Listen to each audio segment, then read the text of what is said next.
Ya, kalau gitu kita mulai saja ya kelas sosiologi malam ini. Assalamualaikum warahmatullahi wabarakatuh. Mohon maaf sebelumnya ini sebagai kelas pengganti kita yang saya tidak hadir waktu itu karena sakit. Jadi hari Minggu mohon maaf sekali. Jadi kita menggantikannya ya. Hari ini saya akan lanjutkan pelajaran yang kemarin ya tentang globalisasi. Kalau masih ada waktu, kita lanjut ke soal-soal ya. Seperti biasa pembahasan soal. Karena di bulan depan, bulan Oktober, insya Allah kita akan adakan UAS ya, ujian akhir semester.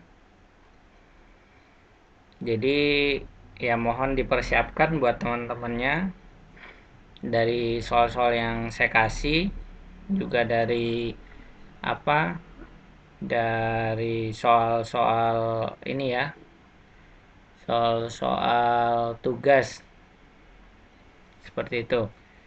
Jadi soal-soal UAS nanti yang saya buat tuh tidak jauh dari soal tugas dan soal-soal yang kita bahas.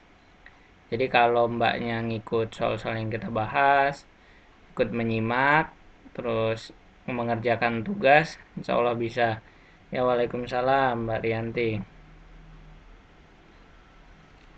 Oke ya, kita mulai ya. UASnya di bulan Oktober. Di bulan Oktober ya. Kemungkinan di pertengahan Oktober kita buatnya. Ya, Mbak Lia, Natalia, Suryanti. Selamat malam. Oke, kita lanjutkan. Di sini yang pertama itu bentuk-bentuk globalisasi ya. Kita lanjutkan dari yang kemarin. Jadi sekarang bentuk-bentuk globalisasi. Bentuk-bentuk globalisasi itu apa aja? Ini lepas dari buku ya Mbak ya. Jadi di buku untuk spesifikasi globalisasi nggak ada. Ini saya buat sendiri, maksudnya untuk menjelaskan lebih dalam kepada mbak-mbaknya. Ada tambahan ya, tambahan sendiri buat mbak-mbaknya, jadi biar ada wawasan yang lain tentang globalisasi. Kalau materinya insya Allah kita udah banyak bahas yang kemarin ya, yang dari buku gitu, seperti itu. Kita lanjutkan lagi.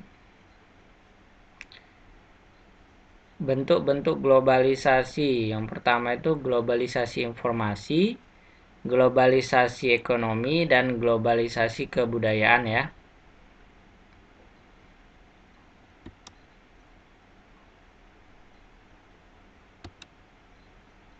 Tuh, apa aja globalisasi informasi? Yang pertama itu ya, seperti yang kita tahu itu kemajuan teknologi informasi melalui satelit, komputer, internet, media massa memungkinkan berita dari belahan dunia dapat cepat sampai ke belahan dunia lain. Jadi dengan globalisasi informasi kita bisa mengakses berita dari penjuru dunia ya, dari mana aja. Jadi berita dari mana aja di seluruh dunia kita bisa akses dengan mudah melalui komputer, internet, terus apa lagi? Dari mungkin handphone, media massa, dari Detik misalnya. Seperti tadi saya baca berita di Detik, ternyata hari ini ada konser Alia ya di mana? Di Taipei ya, New Taipei City ya. Laila ya, Laila. Waalaikumsalam Mbak Endang. Monggo. Ya, seperti itu. Itu kemajuan ini ya.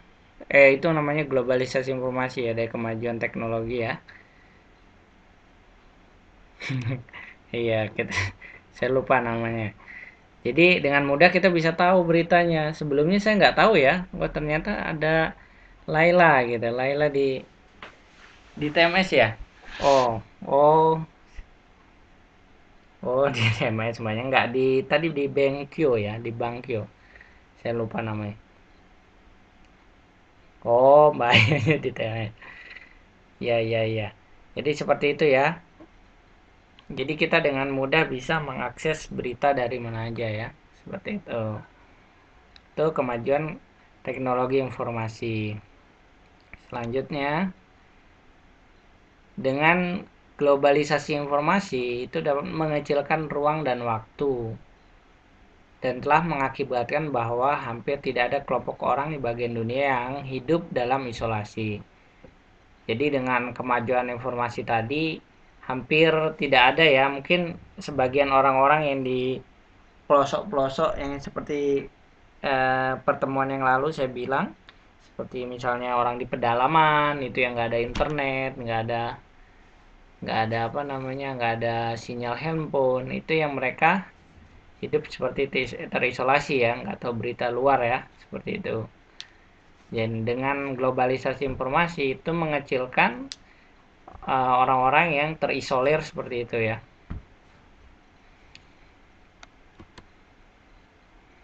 Selanjutnya, informasi tentang keadaan dan situasi lain dapat menciptakan suatu pengetahuan umum yang luas dan aktual dari sebelumnya. Seperti itu ya. Jadi pengetahuan yang kita tahu bisa lebih aktual dari sebelumnya ya. Kita dengan globalisasi informasi kita misalnya bisa buka Wikipedia, bisa buka apa lagi. Tinggal kita cari informasi-informasi yang kita butuhkan di Google misalnya. Nah, itu memudahkan kita ya untuk menambah ilmu pengetahuan ya, atau pengetahuan umum kita tentang sesuatu. Soalnya batas-batas teritorial negara menjadi tidak relevan karena dengan seperti ini kita menjadi apa ya? Menjadi gampang gitu loh untuk ke suatu negara dengan negara yang lain karena informasinya sudah globalisasi ya. Terus batas negara yang tidak menjadi batas informasi karena seorang mahasiswa misalnya di Indonesia dapat dengan cepat berkomunikasi dengan seorang mahasiswa di Harvard gitu ya, mbak Google gitu ya. Terus kalau misalnya ini misalnya lewat line mbaknya di Indonesia atau mbaknya di sini orang tua di Indonesia atau pacarnya di Indonesia dengan mudah ya bisa komunikasi ya. Ya, jadi LDRan misalnya sekarang itu gampang ya. Tinggal pakai line, bisa lihat video masing-masing gitu kan. Jadi mudah ya. Kalau mungkin dahulu orang pakai surat-suratan ya. Orang yang hidup di bawah tahun 80 salah saya bilang. Tahun 2000 ke bawah, misalnya masa remajanya di tahun 2000 ke bawah, mereka kalau LDR gitu ya, hubungannya paling lewat surat ya, lewat kantor pos ya. Kalau sekarang mah orang udah pakai line, lewat pakai apa handphone sudah mudah sekali ya. Seperti itu. Lanjut. Ini dalam globalisasi ekonomi. Iya ya, banyak aplikasi ya buat komunikasi jarak jauh ya. Dalam globalisasi ekonomi, dalam bidang ekonomi ada tuntunan dunia yang berupa perdagangan internasional tanpa hambatan batasan negara, termasuk ekspor dan impor ya. Terus proteksi berupa bea cukai masuk yang tinggi atau larangan masuknya barang dari luar negeri dianggap bertentangan dengan arus globalisasi. Jadi kalau misalnya ada bea masuk yang tinggi ke dalam suatu negara atau bea cukai, itu dianggap bertentangan dengan arus globalisasi ya, karena menghambat ya. Terus kita lanjutkan lagi. Menurut Tantri Abeng, perwujudan nyata dari globalisasi ekonomi itu meliputi globalisasi produksi, terus globalisasi pembiayaan, terus ada globalisasi tenaga kerja, seperti itu ya.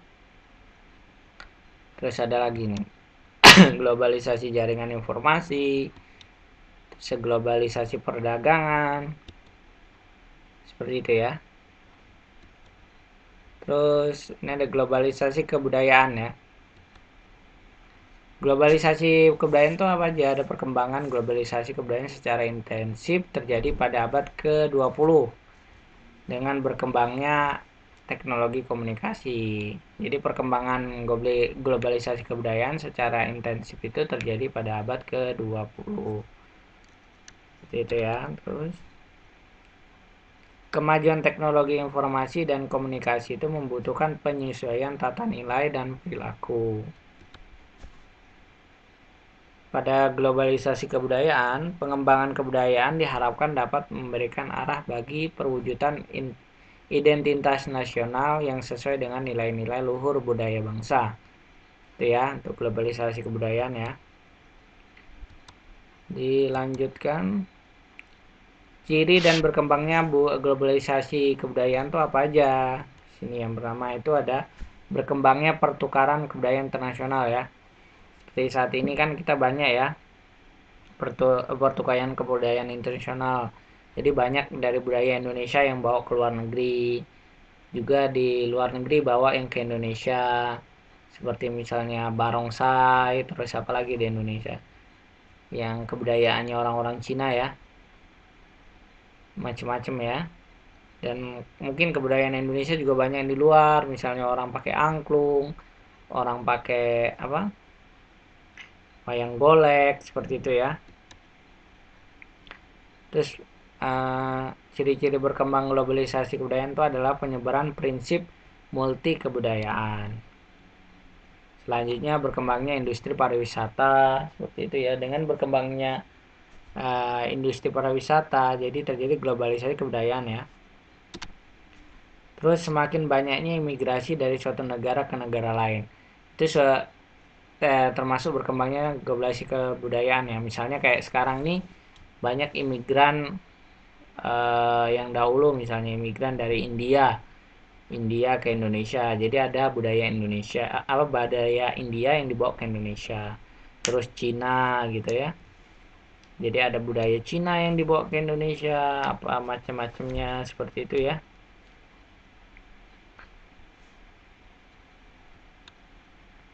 Selanjutnya, berkembangnya mode yang berskala global, seperti itu ya. Dan bertambahnya banyaknya event-event berskala global, itu. Isu-isu global yang muncul dengan adanya globalisasi. Itu ada demokrasi, hak asasi manusia, ada lingkungan, ada pluralisme, ada pasar bebas. Itu AFTA itu organisasi ini ya, organisasi apa namanya ASEAN tentang perdagangan ya. Sedangkan APEC itu organisasi perdagangan juga yang Asia Pasifik, seperti itu ya. Terus hal-hal yang harus dipersiapkan untuk Indonesia nih dalam menghadapi globalisasi apa aja? Itu pendidikan ya. Jadi dengan yang harus dipersiapkan untuk orang-orang Indonesia dalam globalisasi itu adalah pendidikan ya, karena pendidikan itu penting ya dalam menyambut globalisasi ya. Kalau misalnya pendidikan dalam hal bahasa gitu, dengan globalisasi itu kita harus pintar berbahasa asing ya, seperti itu. Terus lanjutannya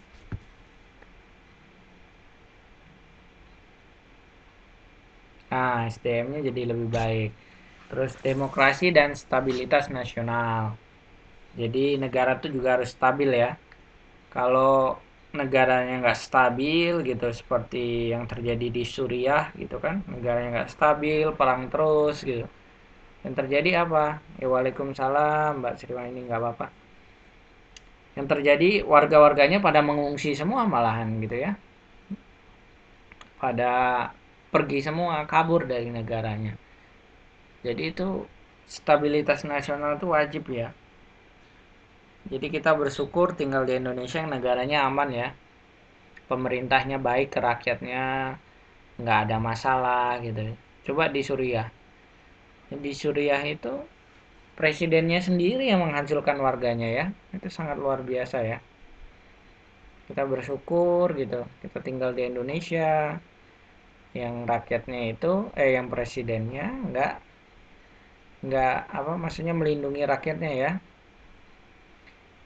Korupsi itu oknum ya, mungkin sebagian orang dia korupsi, tapi ya sebagian pemerintah lain enggak ya. Ada pemimpin yang baik nggak korupsi kok ya. Karena memang itu sudah menjadi budaya ya, korupsi di Indonesia ya. Kalau mau dilepasin sangat susah gitu. Itulah kebudayaan juga. Jadi korupsi jadi budaya. Jadi harus perlahan ya untuk menghilangkan korupsi ya.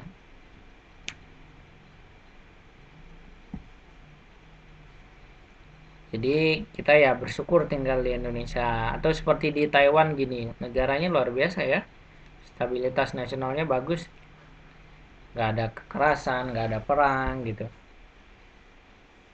hidupnya enak gitu ya. Terus lanjut, memperkuat pasar dalam negeri. Nah ini penting ini. Jadi yang harus dipersiapkan Indonesia dalam globalisasi itu memperkuat pasar kita. Misalnya kita harus cinta produk dalam negeri gitu, kita harus membuat pasar kita nih, maksudnya konsumennya suka membeli barang kita sendiri gitu ya. Mengembangkan produk dalam negeri seperti itu ya. Terus yang selanjutnya adalah meningkatkan keunggulan komparatif dan keunggulan kompetitif produksi dalam negeri. Jadi kita produksi kita seperti tadi, mengembangkan produk dalam negeri, kita bisa meningkatkan keunggulan kita ya dalam produksi dalam negeri. Jadi kita produksi kita dalam negeri itu bisa bersaing dengan produksi luar negeri. Karena yang namanya apa namanya, kalau di sekarang itu kita masuk ke pasar global. Jadi kalau pasar global itu orang Thailand, orang misalnya orang Vietnam, orang Malaysia itu bebas masuk ke Indonesia ya. Cari kerja di Indonesia, terus jualan barang di Indonesia. Kalau orang Indonesia sendiri sumber daya manusianya kurang bagus, dia nggak bisa bersaing dalam jualan, kalah sama orang Thailand, sama orang Vietnam, sama orang Singapura, sama orang Malaysia. Jadi sumber daya manusia seperti pendidikan itu harus ditingkatkan benar-benar ya. Iya, bisa terjajah di dalam negeri sendiri. Kan sedih ya. Boleh kalau orang luar datang ke Indonesia tuh boleh. Tapi orang luar itu jadi pekerja kita, seperti yang terjadi di Taiwan ya. Taiwan itu banyak orang luar negerinya loh. Banyak orang-orang luar negeri yang kerja di Taiwan. Tapi yang orang luar negeri kerja di Taiwan, mereka jadi pekerjanya ya, pekerja orang Taiwan ya. Orang Vietnam, orang Indonesia, orang Filipina, mereka kerja di Taiwan tapi jadi bawahan orang Taiwan. Jadi maksudnya orang Taiwan itu dia jadi bos di negeri sendiri ya. Nah itu benar ya. Kalau misalnya pendidikan kita kurang, terus daya saing kita kurang, yang terjadi nanti orang-orang luar negeri yang datang ke Indonesia jadi bos kita, kitanya kerja sama orang luar negeri itu. Nah itulah terjajah di negeri sendiri ya, benar ya Mbak Riri ya.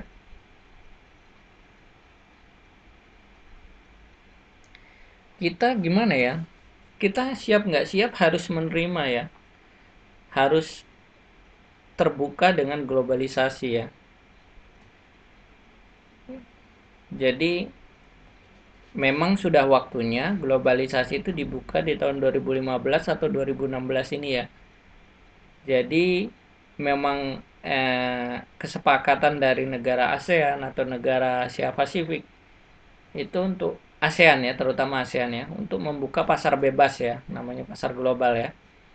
Itu di tahun 2015 atau 2016. Jadi eh, mau tidak mau pemerintah itu harus membuka itu ya, pasar bebas.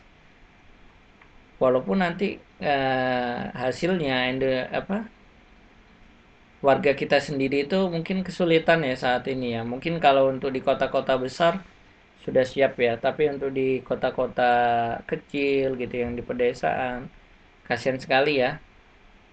Sepertinya kurang siap seperti itu. Tapi itu harus dilakukan ya sama Indonesia ya. Makanya dari situ kita harus persiapkan. Kita harus persiapkan diri kita sendiri gitu ya. Kayak mbak-mbaknya, saudara-saudara kita dalam menghadapi pasar global. Ya banyak ya. orang-orang yang sekarang dari Cina, dari mana-mana datang ke Indonesia ya. Mereka bekerja di Indonesia seperti yang kemarin disebutkan ya. Banyak berita-berita yang disebutkan banyak orang Cina yang bekerja di Indonesia. Seperti itu ya. Jadi memang gimana ya, karena SDM kita itu belum cukup baik ya. Makanya dari situ kalau bisa pendidikan itu yang utama ya. Jadi mbak-mbaknya termasuk di sini untuk sekolah lagi itu sangat baik sekali ya. Karena kita mempersiapkan SDM kita sendiri dulu gitu. Pendidikan kita sendiri. Dengan kita bisa bagus pendidikannya, kita bisa ajak yang lain. Seperti itu ya. Karena pendidikan itu sangat utama ya. Kalau enggak kita tertinggal atau kita jadi terjajah di negeri kita sendiri. Seperti orang-orang di Papua ya. Kalau orang di Kalimantan tuh termasuk Kalimantan tuh isinya banyak orang ini ya, orang-orang Jawa ya. Dan Kalimantan sudah termasuk maju ya. Karena daerahnya itu banyak tambang ya. Seperti itu. Jadi disiapkan sumber daya manusianya, pendidikannya seperti itu.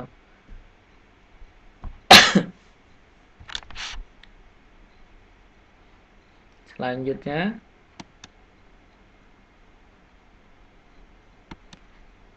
ini dampak globalisasi ya. Dampak globalisasi dalam bidang ekonomi antara lain misalnya globalisasi dan liberalisme pasar telah menawarkan alternatif bagi pencapaian standar hidup yang lebih tinggi. Nah, jadi dengan adanya globalisasi dan liberalisme pasar itu kita standar hidupnya lebih tinggi ya. Yang tadinya makannya misalnya singkong cukup gitu ya, nasi apa namanya, nasi tiwul cukup, sekarang udah nggak bisa, harus makannya lebih enak lagi. Misalnya sekarang karena sudah globalisasi makannya maunya uh, spaghetti gitu ya. Seperti itu jadi standar hidupnya jadi lebih tinggi. Itu udah Pak, globalisasi ya. Ini masih ada semua ya. Mbak Santi dari tadi nggak terdengar suaranya. Mbak Risa, Mbak Mbak Lia, Natalia, oh ada ya. Ini ada semua ya.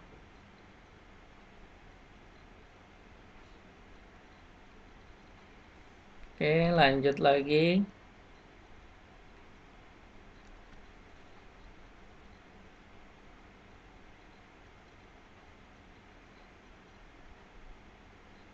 Oke, nggak apa-apa Mbak Santi sambil mondar mandir ya. Oke, kita lanjut lagi ya. Terus dampak globalisasi dalam bidang ekonomi yang kedua itu semakin melebarnya ketimpangan distribusi pendapatan antara negara-negara kaya dengan negara-negara miskin. Gitu ya. Jadi pendapatan negara-negara kaya itu ya seperti yang kaya makin kaya, yang miskin makin miskin gitu ya. Seperti itu juga kan negara ya. Negara itu yang negara kaya yang makin kaya, negara miskinnya makin miskin. Seperti itu. Ya, kesenjangan sosial ini antar negara ya, bukan lagi masyarakat ya. Jadi skopnya udah semakin besar ya. Terus lanjutkan munculnya perusahaan-perusahaan multinasional dan transnasional. Jadi banyak ya perusahaan-perusahaan nasional ya, multinasional. Seperti saat ini saya kerja juga di perusahaan multinasional ya. Di saat ini saya bekerja di perusahaan multinasional yang dia banyak customernya di Asia Tenggara. Jadi sebenarnya saya banyak kerja nanti ke Asia Tenggara, misalnya ke Vietnam, ke Filipina, ke Thailand, ke Malaysia, ke Indonesia gitu ya. Itu termasuk dari tadi ya, globalisasi ekonomi ya. Bukan jalan-jalan ya, Mbak. Itu kerja, Mbak. Sama aja sebenarnya. Cuman banyaknya perusahaan customernya di Asia Tenggara. Jadi itu termasuk dari globalisasi ekonomi ya.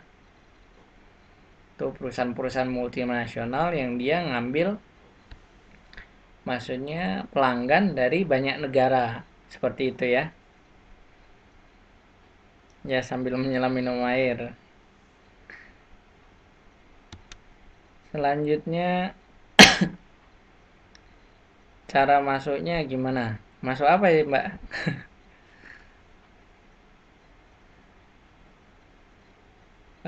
Itu ada tesnya dulu ya Mbak ya. Tesnya di kampus saya dulu waktu di Thailand. Seperti itu. Jadi bisa, Mbaknya bisa insya Allah. Jadi selanjutnya membuka peluang terjadinya penumbukan kekayaan dan monopoli usaha dan kekuasaan politik pada segelintir orang. Jadi kalau misalnya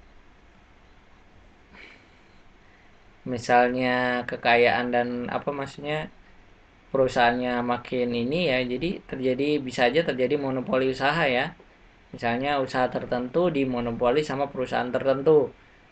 Terus kekuasaan politik juga pada segelintir orang. Kalau di Indonesia itu perusahaan yang monopoli apa aja ya? Bisa disebutkan nggak? Contoh perusahaan yang memonopoli dan kita butuh tiap hari apa? Ini contoh. Apa perusahaan apa? Ayo. Bakri ya benar. Bakri perusahaan apa? Ayo Mbak tolong. Beras Bulog. Tapi Bulog itu kan dari pemerintah ya. Masih ada yang lain ya. Pertamina. Pertamina dulu monopoli ya. Sekarang sudah ada perusahaan lain. Tapi masih termasuk ya. Termasuk monopoli ya. Tapi sudah punya saingan sekarang. Ada Shell. Ada Petronas. Tahu ya? Shell. Terus Petronas itu menjual juga. Kereta api. Monopoli. Bener ya. Iya bener bener bener. Kereta api. Terus apa lagi? Kereta api nggak ada yang lain ya. Selain punyanya PJKA ya. Coba ada perusahaan lain yang megang ya. Terus ada yang lain, yang lain. Pertamina dulu ya monopoli, sekarang sudah ada saingan tapi tetap dia seperti masih monopoli ya Pertamina. Yang lain, Mbak, minyak solar ditimbun. Ditimbun sama siapa ini? Perusahaan sekarang perusahaan negeri aja lah yang memonopoli. Tadi sudah ada disebutin Pertamina. Pertamina walaupun sudah mungkin nggak seberapa monopoli tapi dia masih ya memegang sebagian besar di Indonesia ya. Terus kereta api ya kereta api nggak ada yang lain ya, PJKA ya. Terus ada yang lain nggak? Nih siapa, Mbak Santi, Mbak Risa, Mbak Riri nggak apa-apa, Mbak Agus Susianti. Terus siapa nih, Mbak Ayu Masayu, Mbak Kotiah. Nah, ayo coba sebutin aja, sebutin nggak apa-apa perusahaan negeri yang kita pakai tiap hari di Indonesia sering mati-mati terus. Ayo. Ah, iya PLN. PLN tuh monopoli ya. Luar biasa. Jadi nggak ada perusahaan lain yang megang selain PLN ya. Ada perusahaan mungkin perusahaan-perusahaan kecil yang dia pegangnya cuman sebagian daerah yang kecil-kecil saja ya. Tapi PLN tuh luar biasa ya. Dia memonopoli seluruh Indonesia. Saya berpikir kalau misalnya ada perusahaan lain yang megang listrik dengan kekuatan yang hampir sama, mungkin listrik kita lebih baik ya. Seperti itu. Lanjut.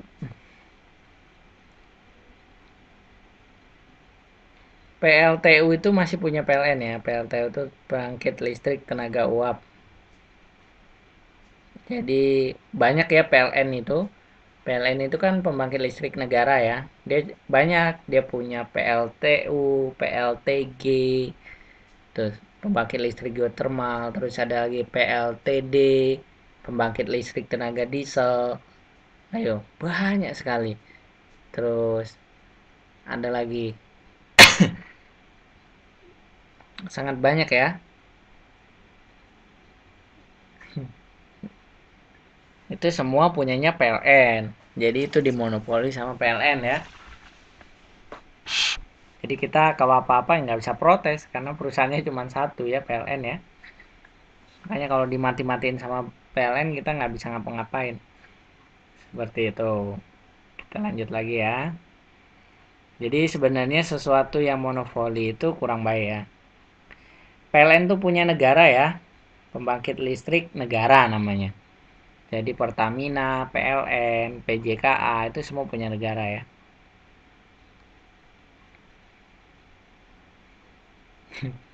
Seperti itu. Jadi PLN tuh punya negara ya. Jadi dia perusahaan BUMN.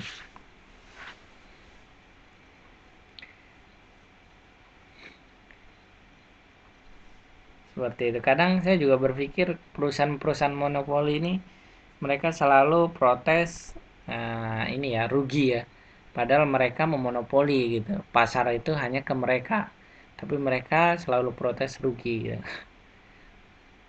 Mungkin ruginya PLN itu karena listriknya dicuri ya. Banyak ya yang mencuri listrik. Pernah tahu nggak yang contoh yang mencuri listrik seperti apa? Ada yang bisa kasih contoh nggak ke saya? Gimana? Contoh pencurian listrik PLN itu gimana? Ada yang bisa ngasih contoh nggak? Tapi jangan dilakukan ya. Ya, bukan nyuri kabelnya. Nah, ngambil sambungannya ya dari ini ya, dari tiang listriknya ya. Jadi bisa juga dari wattnya itu, dari ampernya dia nyuri. Tapi kebanyakan biasanya kalau ada hajatan ya, pernah tahu ya?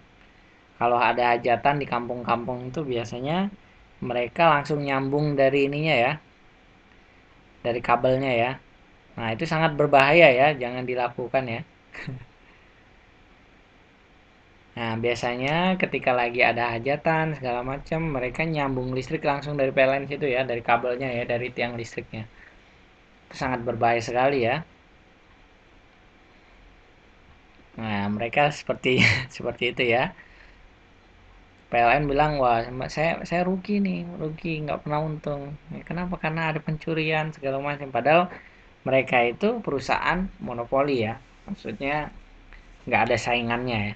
Maksudnya monopoli itu perusahaan yang tidak ada saingannya ya. Jadi apa-apa konsumen tuh hanya beli ke mereka. Dan itu sangat tidak baik di pasar ya. Maksudnya tidak baik apa? Kalau perusahaan itu monopoli, dia tidak punya saingan. Waalaikumsalam, baikkan Fatih. Nggak apa-apa, nggak apa-apa. Jadi kalau dia tidak punya saingan, yang terjadi dia seenak-enak ya. Iya, jadi jangan mencuri listrik ya. Dia maksudnya kalau perusahaan monopoli itu apapun yang dia berikan ke konsumen, konsumen harus terima ya, karena nggak ada saingannya ya. Kalau kita punya beberapa perusahaan yang menjual produk yang sama, kita bisa memilih. Jadi misalnya kita sekarang mbaknya misalnya mau ngirim uang di toko A, B, sama C misalnya. Karena ada pilihan, jadi mbak bisa milih.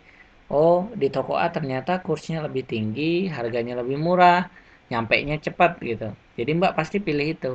Ada yang toko B, oh ternyata lama dan nggak nyampe-nyampe, terus kursnya lebih kecil gitu. Wah, mbak nggak mau di situ. Tapi kalau misalnya dalam yang pengiriman uang itu cuman ada satu toko, ya mau nggak mau mbak ngambil itu kan.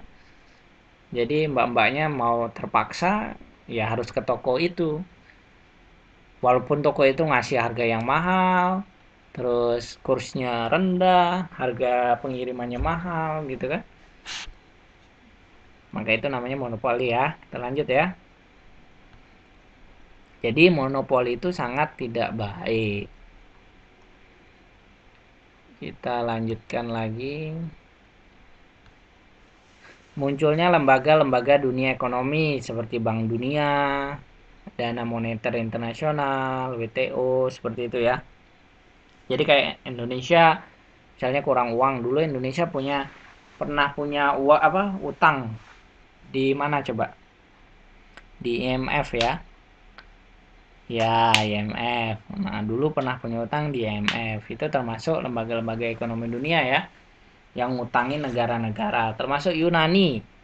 Yunani itu dia punya utang ya, utang ke Bank Dunia atau ke lembaga ekonomi dunia yang lain, dan dia tidak bisa bayar ya. Nah, makanya negara itu diomongin bangkrut. Jadi Yunani itu bangkrut, negara yang bangkrut. Jadi jangankan orang ya, negara aja bisa bangkrut ya. Iya, kalau nggak bisa bayar bangkrut. Misalnya dia punya hutang 1 triliun, pendapatan dia cuman 500 juta. Dia nggak bisa bayar hutang 1 triliun per bulan misalnya. Ya, jadi apa yang terjadi? Bangkrut dia. Nah, itu yang terjadi pada Yunani. Jadi jangan salah-salah ya, negara itu bisa bangkrut juga ya. Jadi bukan hanya orang seperti kita yang bangkrut, negara pun bisa bangkrut. Jadi kita harus pinter-pinter itu ya. Pemimpin-pemimpin kita harus pinter-pinter dalam mengelola ekonomi ya. Seperti itu. Kita lanjut lagi.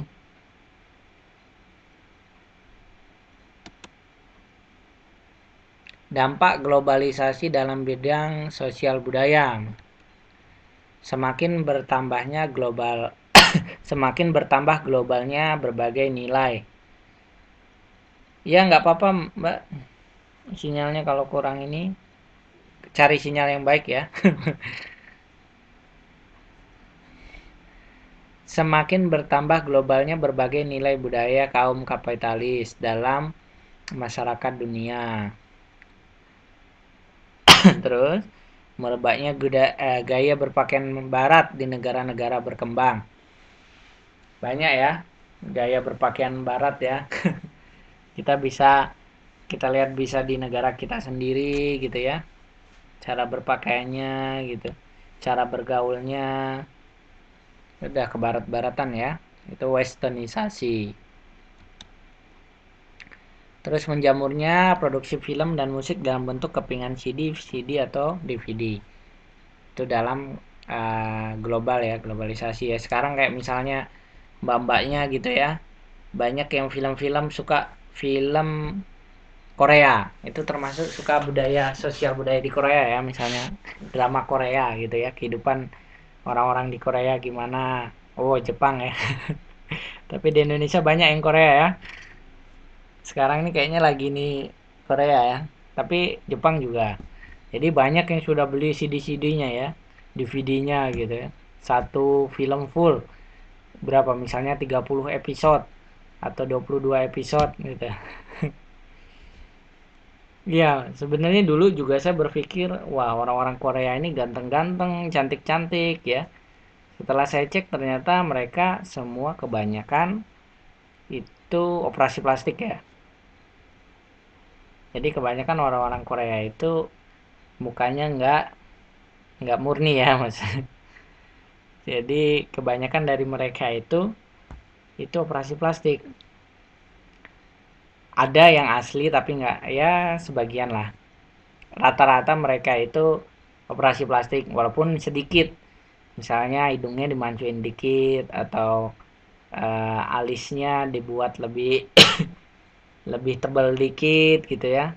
Matanya yang tadinya sipit dibuat lebih belok dikit gitu ya. Itu di Korea ya. Sampai ada paket ini ya. Alice Shinchan. Ada paket liburan plus operasi plastik di Korea. Jadi biasanya mbak-mbaknya mungkin suka ya. Ada liburan paket wisata di Korea. Itu paketnya itu plus operasi plastik. Misalnya rambut gitu. Atau misalnya apa, alis atau pipinya dibuat cabi dikit gitu ya.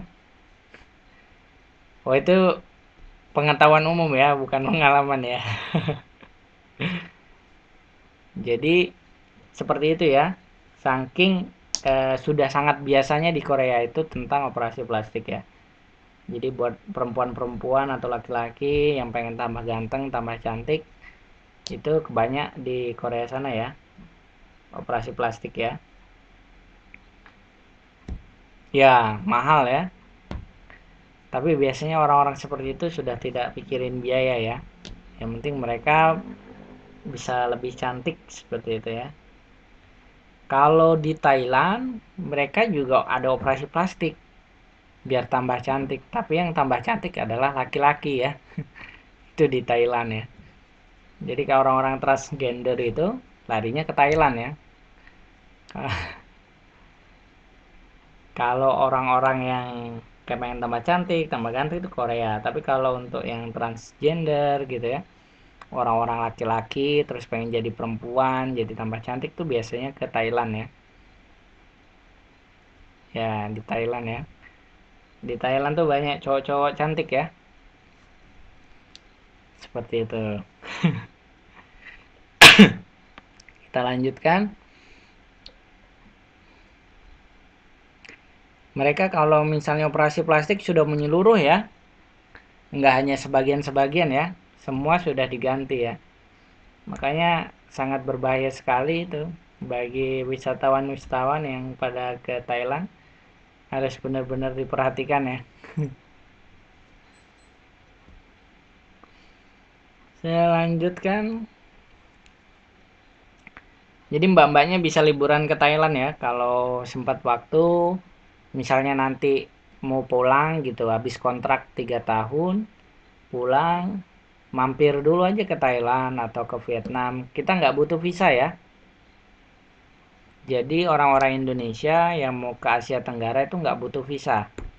Jadi mbak-mbaknya bisa aja sebelum pulang ke Indonesia mampir dulu ke Thailand atau ke mana? Misalnya pesawatnya transit di Hong Kong, mampir dulu ke Hong Kong gitu, atau ke mana?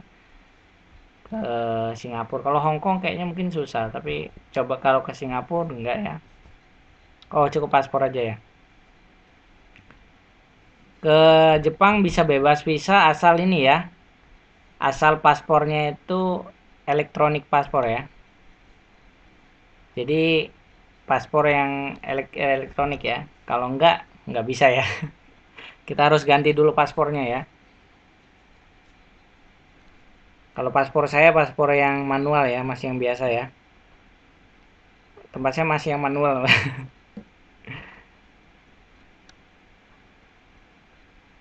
Sebenarnya kalau paspor sama ya, nggak lihat PRT apa enggak ya. Yang penting kalau di Asia Tenggara itu punya paspor Indonesia bisa ya. Jadi nggak masalah. Jadi mbak-mbaknya jangan takut ya. Kalau mau ke Asia Tenggara aja lah, nggak usah jauh-jauh ya. Kalau ke Jepang sepertinya susah ya. Ke Jepang, Korea itu susah.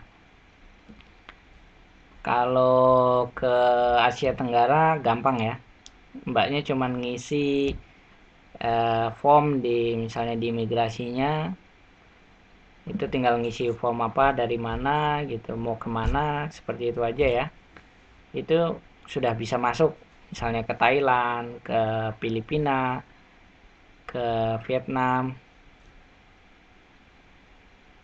Iya, di Thailand nggak beda-beda sama Indo, tapi lumayan ya kalau sudah pernah ke Thailand ya. Hitung-hitung nambah foto, koleksi foto mbak. Atau ke Singapura gitu. Ke Singapura itu nggak susah ya. Orang-orang Singapura pun bisa bahasa bahasa Indonesia ya. Bisa bahasa Melayu ya. Jadi nggak susah. Dan mbak-mbaknya kan sudah jago bahasa Chongun ya. Apalagi pakai bahasa Chongun aja cukup di Singapura. Kayaknya lebih dihargai orang kalau mbaknya pakai bahasa Chongun daripada bahasa Melayu. Jadi ketika ke Malaysia ke Singapura pakai bahasa Chongun aja. Lebih gampang ya.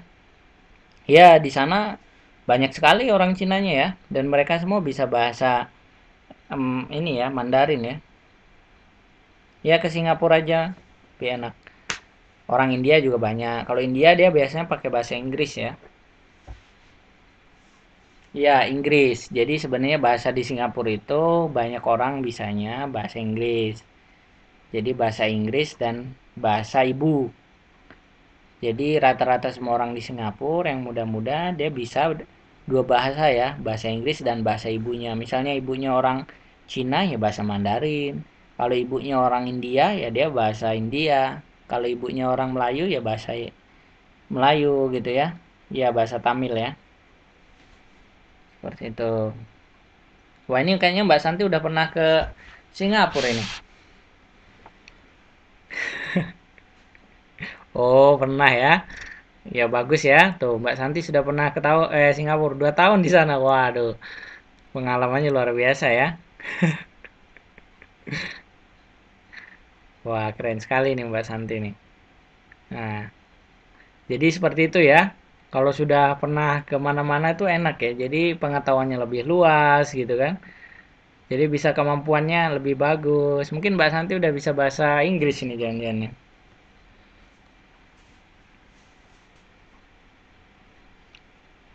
Ya, itu luar biasa ya. Kalau sudah bisa bahasa Inggris itu ke Thailand gampang ya. Oh, di sini pakai bahasa Inggris. Wah, luar biasa nih Mbak Santi. Jadi mbaknya bisa ke Thailand mudah ya. Karena di Thailand itu bahasa Inggris lah ya paling enggak ya. Karena bahasa Melayu mereka nggak bisa gitu. Bahasa Mandarin ya nggak bisa juga. Pakai bahasa Inggris ya. Jadi kalau udah seperti itu, usahakan kalau ada kesempatan pergi kemana, pergi aja ya, nggak apa-apa ya. Tapi jangan sendiri ya, dengan teman. Kalau sendiri mengerikan juga ya, apalagi wanita ya. Sebenarnya nggak butuh banyak-banyak asal nggak lama-lama ya. Mungkin 3 hari atau oh iya sama suami boleh menikah dulu kalau gitu Mbak. Lanjut ya, kita lanjut. Dampak globalisasi dalam bidang ekonomi ya. Dalam bidang politik kalau sekarang tadi ekonomi, sekarang politik.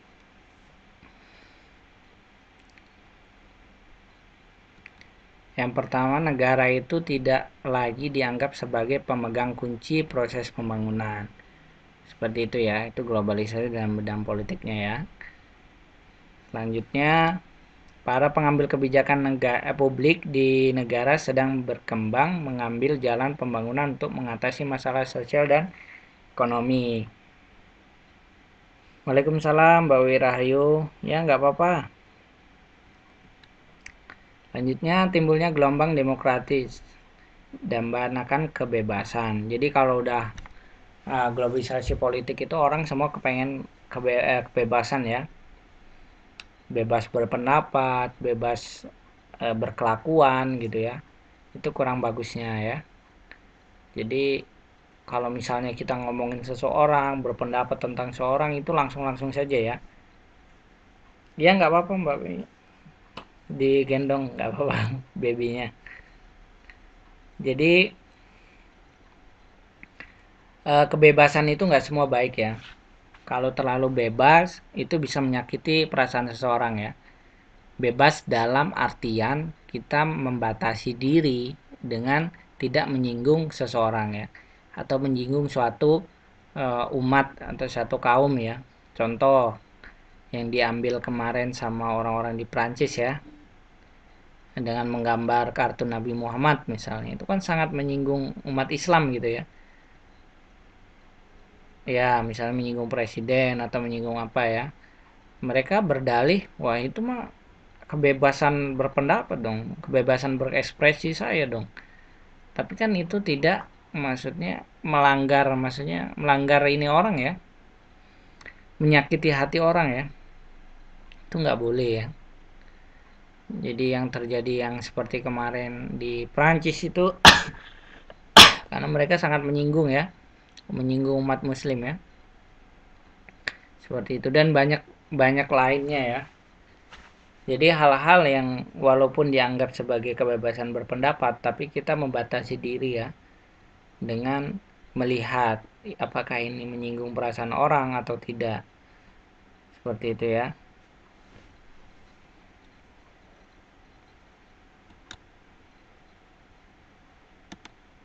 Selanjutnya dampak positif dari globalisasi.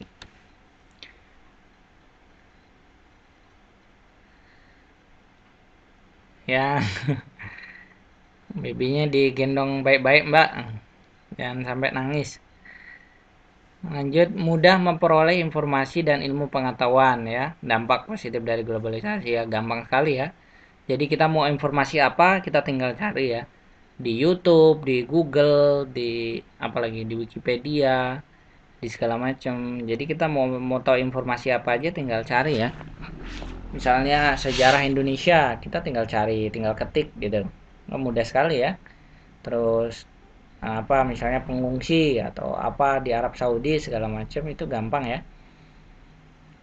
Dan informasi terus ilmu pengetahuan apapun yang kita mau dengan mudah kita bisa cari di internet ya. Dari yang baik sampai yang tidak baik itu ada semua ya. Apalagi di negara seperti di Taiwan ini kebanyakan mereka tidak proteksi ya. Iya, jadi apa aja kita bisa cari, jodoh misalnya, segala macam. Itu sangat luar biasa ya. Tapi harus hati-hati ya.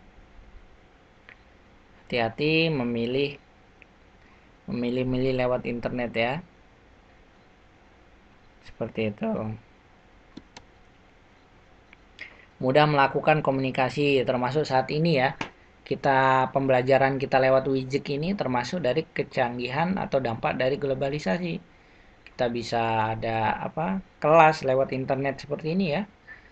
Mbaknya dengan mudah ngakses dari rumah masing-masing hanya lewat laptop di depannya atau lewat handphone. Seperti itu ya. Itu termasuk dampak positif dari globalisasi. Seperti itu ya. Kalau zaman dulu susah sekali ya. Di zaman dulu orang mau belajar tuh sangat susah gitu, harus ke tempat gurunya berasal gitu. Nggak ada teknologi seperti ini. Seperti itu ya. Saya ingat sekarang ya kayak mbak-mbak mau cari modul, cari apa itu sangat mudah ya di internet ya. Saya ingat dosen saya dulu waktu S1 dia pernah cerita bahwa di zaman dia dahulu untuk kuliah itu sangat susah ya. Jadi untuk kuliah satu sekarang 4 tahun bisa lulus ya. Mbak itu 4 tahun bisa lulus atau kurang dari 4 tahun bisa lulus. 3,5 tahun. Mungkin yang pintar bisa 3 tahun lulus S1. Itu mungkin ya. Karena apa? Karena bukunya ada, guru dosennya ada, terus fasilitas ada. Jadi bisa sangat cepat untuk lulus ya. Dosen saya dulu dia cerita untuk lulus S1 dia bisa menghabiskan waktu pengen tahu berapa tahun? 14 sampai 16 tahun ya. Dan mereka dulu itu kuliah S1 tuh nggak kuliah aja ya dan sambil kerja, sambil jadi macem-macem ya. Ya itu realita ya. Dia mungkin sudah tua sekali ya. Mungkin sekarang umurnya sekitar kurang dari 60 tahun lah ya. Umur dosen saya itu. Jadi itu sangat benar ya. Untuk S1 tuh dia bisa menghabiskan waktu sampai 14 tahun lebih ya. 14 tahun, 15 tahun. Gimana bisa selama itu? Kenapa? Karena bukunya nggak ada. Ada bukunya tapi susah. Terus apalagi? Dosennya susah. Dosennya nggak setiap hari ada ya. Jadi dosennya pun sambil kerja di mana. Jadi nunggu dosennya susah. Kalau ada buku itu, wah luar biasa mereka itu. Pengen di copy, pengen dicatat gitu ya. Jadi dosen-dosen saya itu ya sambil kuliah sambil sudah punya anak berapa seperti itu ya. Karena memang kuliahnya susah ya dan lama ya. Sampai 14 tahun gitu. Bayangin sekali ya. Itu karena kesulitan dalam komunikasi informasi gitu ya. Seperti itu ya. Jadi kita bersyukur ya sekarang ya. Makanya mahasiswa sekarang itu yang untuk S1 paling enggak 3 tahun 4 tahun bisa lulus. Ya karena sudah kemajuan informasi sekarang ya. Dosen-dosennya ada di tempat, terus buku-buku dengan mudah kita bisa dapat ya. Kalau dulu mungkin sangat sulit, kenapa mereka bisa lama seperti itu ya. Makanya kualitas-kualitas dosen-dosen zaman dulu itu luar biasa bagus daripada yang sekarang. Kenapa? Memang dia itu lama ya. Ya ada guru online juga ya. Karena dia kuliahnya nggak main-main ya. Kuliahnya sudah sangat lama sekali ya. Seperti itu. Jadi kita bersyukur ya, sudah di abad ke-21 ini kita dengan mudah bisa ya, mudah bisa mengakses komunikasi, informasi gitu ya. Beli ijazah mah dulu nggak ada ya. Sekarang mau orang mau beli ijazah juga gampang ya. Tapi kan ya itu dia ya, kelemahan Indonesia ya. Kita tuh butuh banget dengan ijazah kita ya. Karena ijazah, sertifikat di Indonesia itu sangat ini sekali ya. Sangat powerful sekali. Jadi kalau orang nggak punya ijazah, nggak punya sertifikat, nggak punya segala macam tuh susah ya. Susah, dia nggak bisa ngelamar kerja segala macam. Jadi nggak hanya skill ya, kamu punya skill gitu, mbak-mbaknya punya skill, punya kemampuan. Kalau nggak punya ijazah nggak bisa diterima ya. Ya, kemampuan lebih penting, tapi kita butuh ijazah ya. Jadi itu dia kenapa banyaknya orang-orang jual ijazah gitu ya, ijazah palsu. Orang mau jadi pejabat, dia kaya, dia misalnya punya skill, tapi dia nggak punya ijazah, dia beli ijazahnya seperti itu ya. Makanya itu sangat menakutkan sekali ya. Sedangkan mendapatkan ijazah dengan asli itu sangat mahal ya, sangat susah ya. Korban waktu, korban uang, korban tenaga. Jadi kita kurang fair ya orang yang beli-beli itu ya. Iya butuh perjuangan seperti itu. Kayak mbaknya sekarang mau ijazah SMA itu kan butuh perjuangan ya, butuh butuh perjuangan malam-malam dengerin saya ngoceh gitu kan. Mbaknya pengen ijazah KPC ini kan perjuangannya besar sekali ya. Yang sambil gendong bayi, yang sambil jualan di night market seperti Mbak siapa tadi Agus Susianti. Coba itulah perjuangan kita untuk mendapatkan ilmu gitu. Jadi sebenarnya orang-orang yang beli ijazah itu sangat benar-benar tidak fair ya. Mereka tidak ada perjuangan apa tapi langsung minta ijazah aja seperti itu ya. Jadi inilah perjuangannya.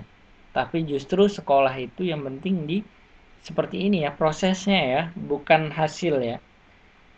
Hasil juga penting, tapi proses itu lebih penting ya.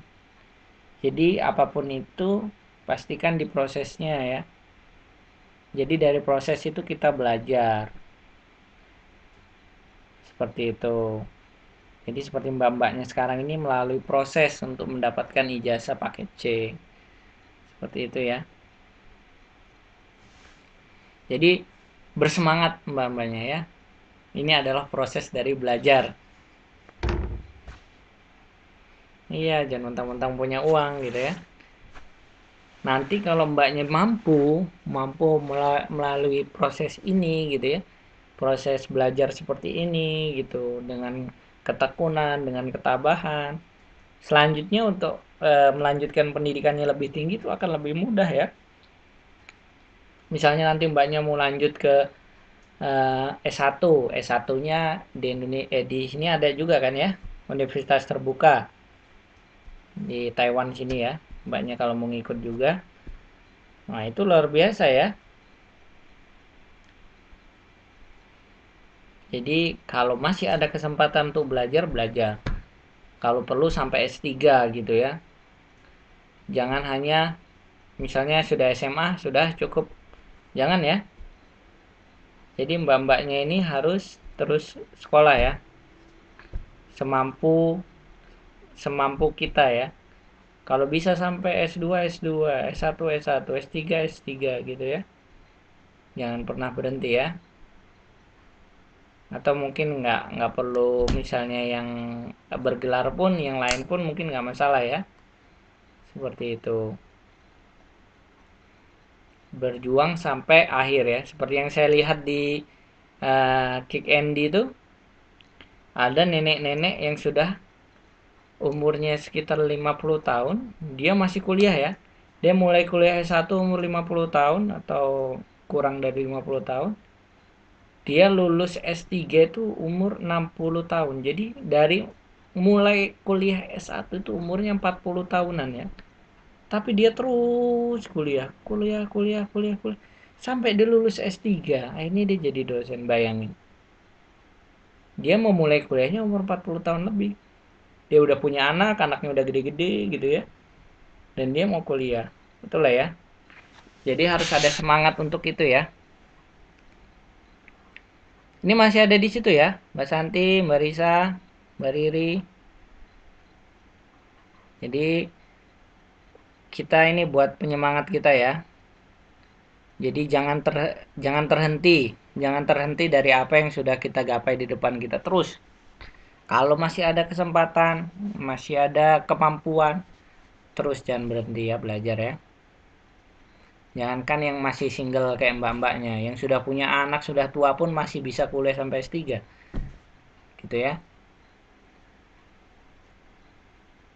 Kita bukan saya bukan Maria Teguh ya.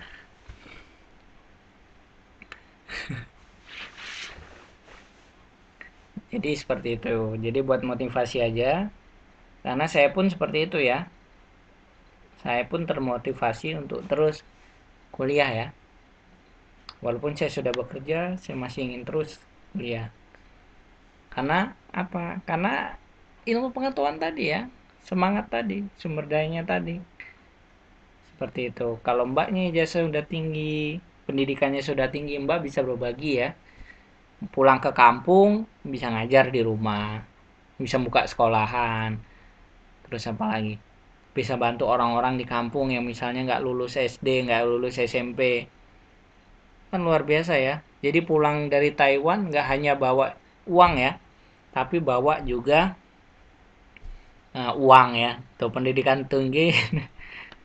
Iya, jadi pulang dari Taiwan nanti bukan hanya bawa modal uang ya, tapi modal pendidikan juga ya.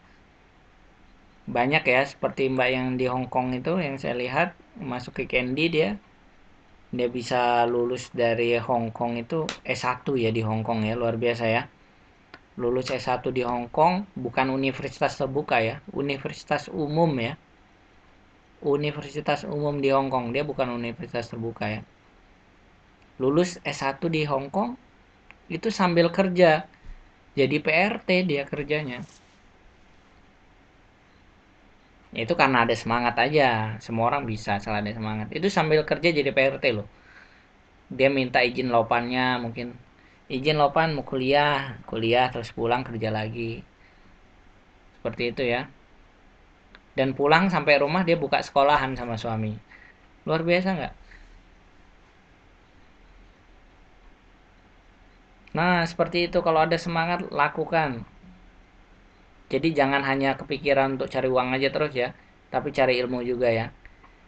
Mumpung belum menikah ini masih ada kesempatan untuk walaupun sudah menikah pun masih bisa ya. Cuman mungkin kalau sudah menikah nanti eh, sibuk dengan anak, sibuk dengan suami gitu ya. Oke, lanjut lagi.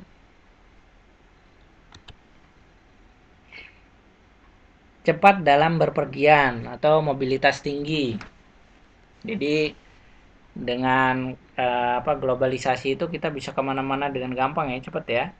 Ke Thailand yang seperti kemarin pakai HSR gitu, cuma 1,5 jam. Terus ke Indonesia aja cuma 4 jam gitu ya, 4,5 jam naik pesawat. Itu termasuk dampak positif dari globalisasi ya.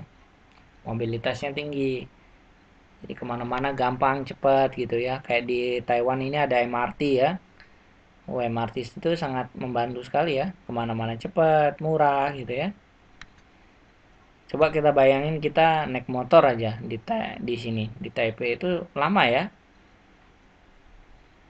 Kita naik motor di Taipei ini macetnya luar biasa ya. Macet lampu merahnya ya. Di mana-mana lampu merah, mana-mana lampu merah. Saya merasakan ya.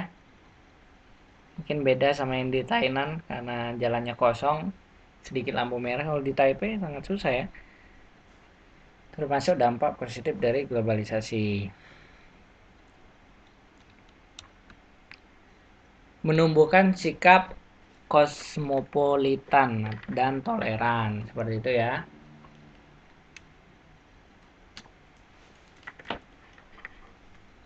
Lanjut, yang kelima, memacu untuk meningkatkan kualitas diri. Dengan globalisasi kita harus meningkatkan kualitas diri ya, kayak mbaknya ya, misalnya sekarang mbaknya kan kemana-mana, misalnya ke Thailand, kemana nantinya ya, kalau mau pergi-pergi. Dengan globalisasi ya, mbak harus meningkatkan diri ya, misalnya harus bisa bahasa Inggris gitu kan, terus apa misal kemampuan yang lain, bisa bahasa. Kalau di sini juga mbaknya kan kerja ya, kerja di Taipei, di Taiwan gitu kan, paling nggak harus bisa bahasa Mandarin ya. Jadi harus meningkatkan kualitas diri dalam berbahasa, dalam segala macam ya. Saya yakin nih mbak-mbak yang di sini nih bahasa Mandarinnya sudah jago semua ya.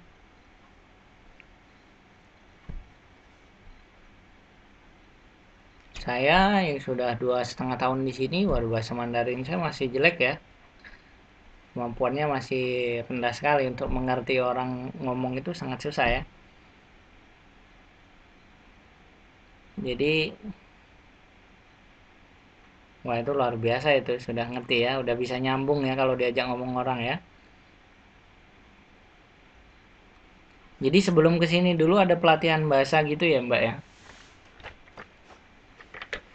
Kalau saya waduh sangat susah, saya sudah 1 tahun 1 tahun belajar bahasa Mandarin, tetap belum bisa ya.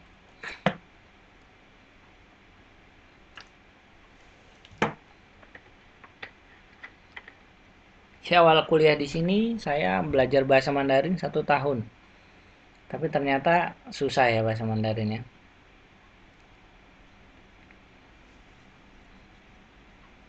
Wah sebentar doang tapi bisa ya, luar biasa ya, karena tiap hari dipakai ya. Karena bahasa itu skill ya, mbak-mbak bahasa Inggris atau bahasa Mandarin itu skill. Artinya apa? Bisa kalau diasah dan digunakan. Jadi bukan karena orang cerdas terus. Ya orang cerdas bisa ya. Tapi itu bisa kita asah ya. Jadi dengan kita asah, kita pakai, pasti kita bisa ya. Jadi jangan takut ya kalau bahasa ya. Misalnya mbaknya nggak bisa bahasa Inggris, tinggal diasah tiap hari. Terus dipraktis tiap hari. Kita masih lama ya. Kita sampai jam 11.15 ya.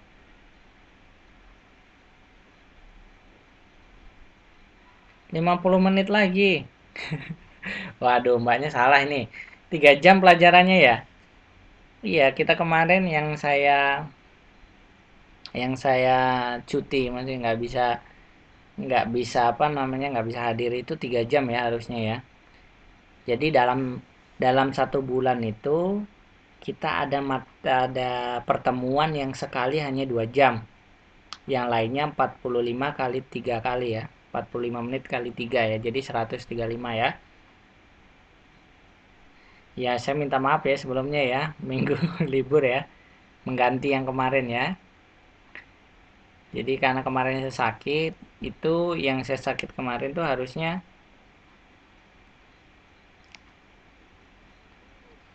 oh tiap hari jam 11.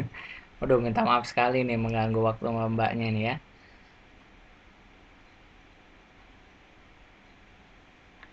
Kemarin apa jam 11? Ya, seperti itu ya. Jadi untuk hari ini kita sampai jam 11.15 ya. Nggak apa-apa ya, semangat ya.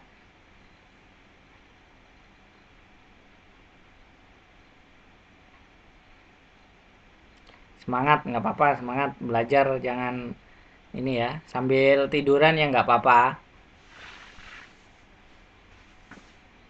Karena untuk sosiologi itu dalam sebulan kita kalau tidak salah 3 kali pertemuan itu 3 jam ya. 3 jam itu 45 menit kali 3 ya. Dan sekali 2 jam.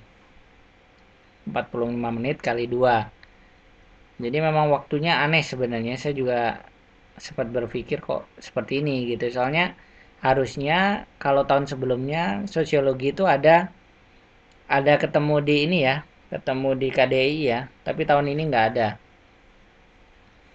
Tahun ini nggak ada ketemu di KDI, jadi online semua. Jadi waktunya emang sepertinya lebih lama. Tapi nggak apa-apa, semangat lah.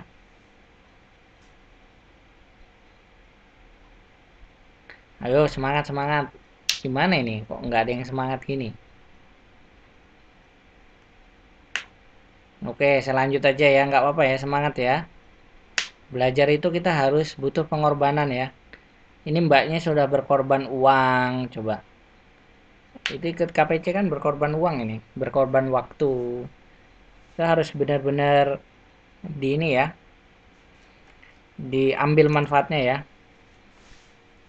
Oke, lanjut. Memenuhi kebutuhan. Jadi mudah memenuhi kebutuhan kayak seperti globalisasi apapun sekarang mbaknya mau memenuhi kebutuhan gampang ya. Seperti itu nggak apa-apa mbak. Ayo semangat semangat. Seperti online ya. Nah, beli online bisa. Misalnya sekarang ini kayaknya banyak mbak-mbaknya yang dari Indonesia juga, mbak-mbak BNI yang ini ya jualan ya, jualan baju gamis, jualan jilbab, jualan buku, gitu ya. Oh, langsung diantar ke rumah lewat pos ya. Wah, luar biasa ya. Itu dampak positif globalisasi ya. Terus sekarang mbaknya mau beli baju aja tinggal ngomong aja di internet. Saya mau beli ini jilbab warna ini. Oh iya, makanan makanan juga bisa, apa-apa aja bisa ya. Termasuk mbaknya beli di Indonesia gitu, mau beli apa. Cepet ya, mudah sekali ya. Termasuk di Indonesia tuh misalnya ada OLX ya, atau toko bagus. Mbaknya mau beli rumah, mau beli motor, mobil, semua gampang ya.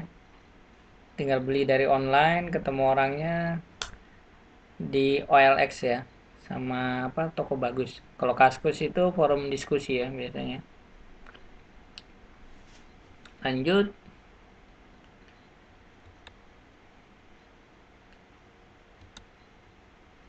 Ini dampak negatif dari globalisasi. Ada informasi yang tidak tersaring. Nah, macam-macam ya karena globalisasi ini kan banyak tuh berita online. Misalnya kita tahu tentang berita sesuatu gitu. Yang satu jelekin presiden misalnya. Yang satu bagusin presiden. Terus itu nggak ada yang ini ya, nggak tersaring misalnya, wah kita langsung ngomong, wah presiden kita buruk nih, kerjanya nggak bagus segala macam. Padahal nggak mesti ya, nggak mesti bener ya. Bisa aja dia salah. Ada juga yang bagusin presiden. Itu banyak sekali ya seperti itu ya. Terus misalnya presiden. Misalnya apalagi di mana? Di Arab misalnya. Oh, diomongin Arab itu nggak baik, segala macam nggak baik. Kata berita-berita online. Oh, kita percaya akhirnya jelekin Arab Saudi. Arab Saudi nggak baik, apa-apa nggak baik. Padahal kita lihat korban yang keren kemarin diganti 3,5 M ya. Satu orang yang meninggal diganti dikasih sama raja 3,5 M miliar loh.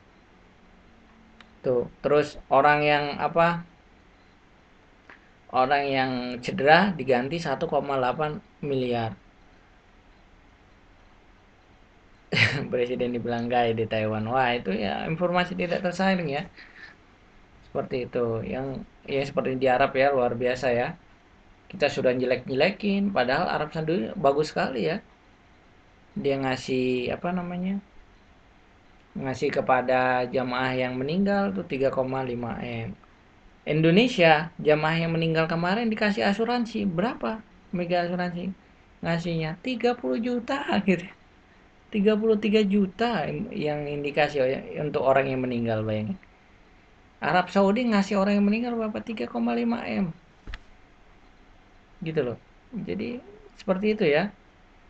Jadi kita jangan mudah untuk menerima sesuatu dari media langsung kita telan mentah-mentah. Jangan ya. Apapun berita itu kita saring dulu ya. Kita lihat dulu. Ini benar nggak beritanya. Termasuk yang waktu kita ada kampanye presiden kemarin ya. Wah itu beritanya sangat tidak relevan semua ya.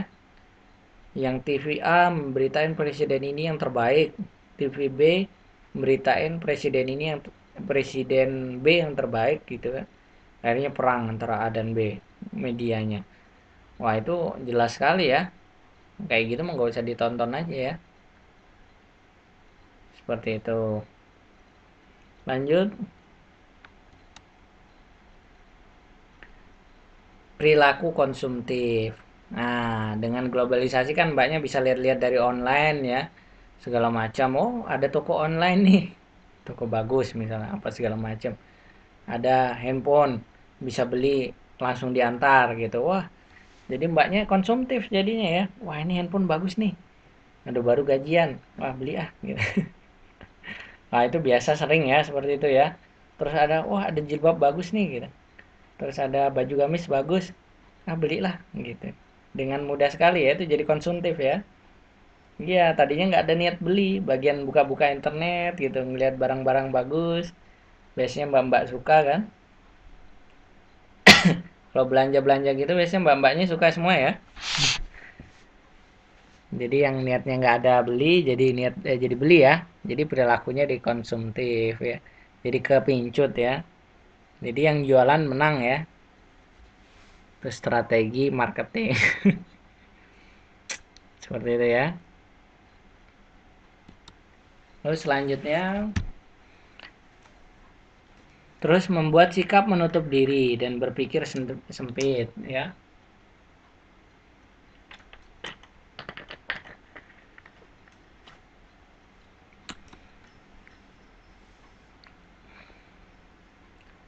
Terus pemborosan pengeluaran jelas ya dengan konsumtif. Jadi kita banyak pengeluaran ya.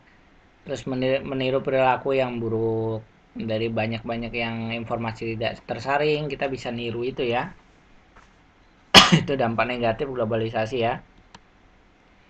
Terus selanjutnya mudah terpengaruh oleh hal-hal yang berbau kebarat-baratan. Contohnya apa aja nih di yang maksudnya yang kebarat-baratan? Misalnya dari pakaian, terus dari cara apa berpacaran misalnya. Karena orang Eropa, orang barat-barat itu berpacaran, jadi mbaknya terpengaruh untuk berpacaran. Padahal mungkin di Asia gitu, di Islam misalnya orang yang Islam, oh, itu nggak boleh ya. Tapi karena terpengaruh dari informasi yang tidak tersaring, dari film-film, dari segala macam, akhirnya ikut ya. Suka makanan cepat saji, ya misalnya KFC segala macam gitu ya. Banyak hal ya. Jadi banyak yang kita pakai sekarang ini termasuk pengaruh dari barat ya. Pengaruh-pengaruh negatif itu banyak ya. Anak-anak muda sekarang misalnya anak-anak kecil apa udah misalnya ciuman segala macam tuh luar biasa ya. Itu sudah terpengaruh dengan barat ya.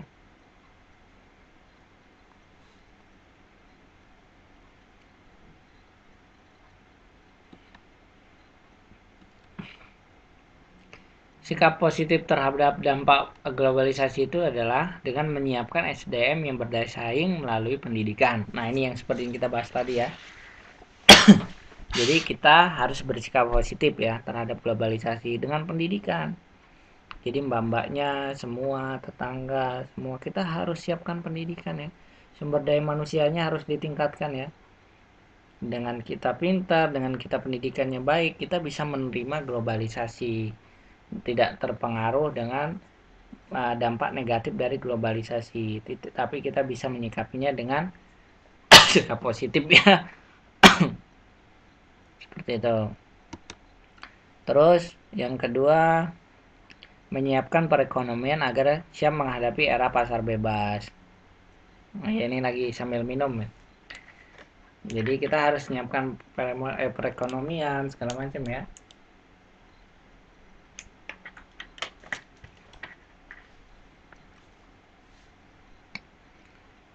Lagi minum dulu Mbak. Oke, lanjut. Meningkatkan kehidupan demokrasi dan menghargai HAM. Jadi dengan adanya globalisasi kita menghargai hak ini ya, hak manusia ya, hak asasi manusia ya. Terus berkehidupan demokratis juga seperti itu ya. Coba saya tanya, hak asasi manusia yang utama itu apa? Coba, ini siapa ini yang masih ada di sana? Mbak Santi, Mbak Risa, Mbak Riri, Lingling Ana, Mbak Agus Sucianti, Mbak Wiwi. Ya, hak hidup ya. Yang utama itu adalah hak hidup. Jadi hak manusia yang utama adalah hak untuk hidup. Baru makan, segala macam ya. Tinggal agama itu. Tapi yang utama itu hak untuk hidup ya.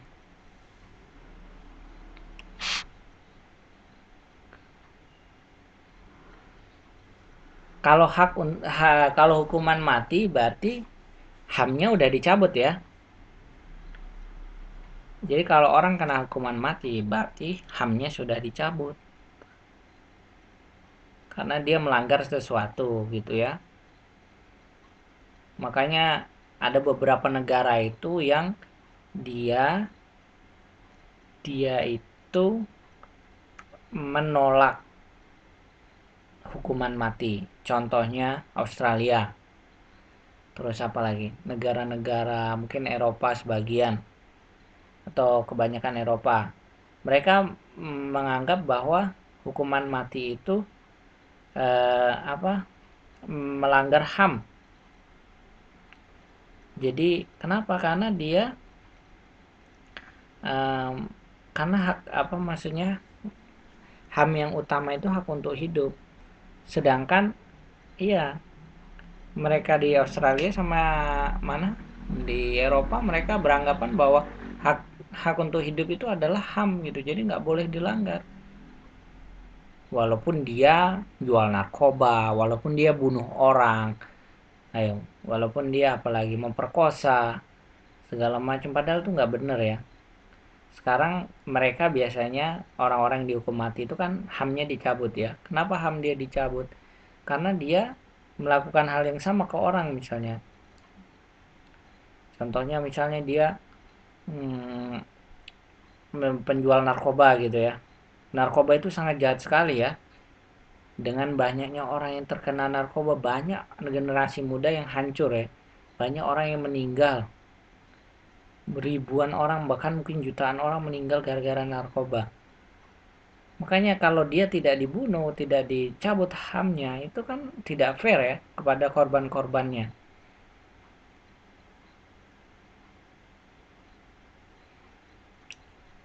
Jadi kalau dalam sosiologi, HAM itu kita memandang dari sisi sosialnya ya. Kalau sosialnya itu tergantung bagaimana misalnya dia itu di dalam masyarakat ya.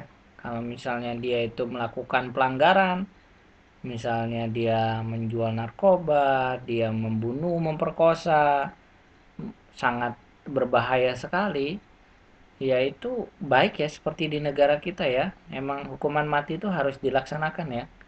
Teroris gitu yang bunuh banyak orang itu emang baik ya.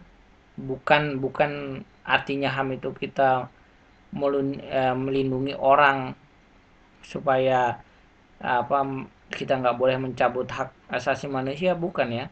Hak asasi manusia di dalam pada seseorang itu bisa dicabut ya. kalau dia sendiri sudah melanggar HAM untuk orang lain. Mengerti ya?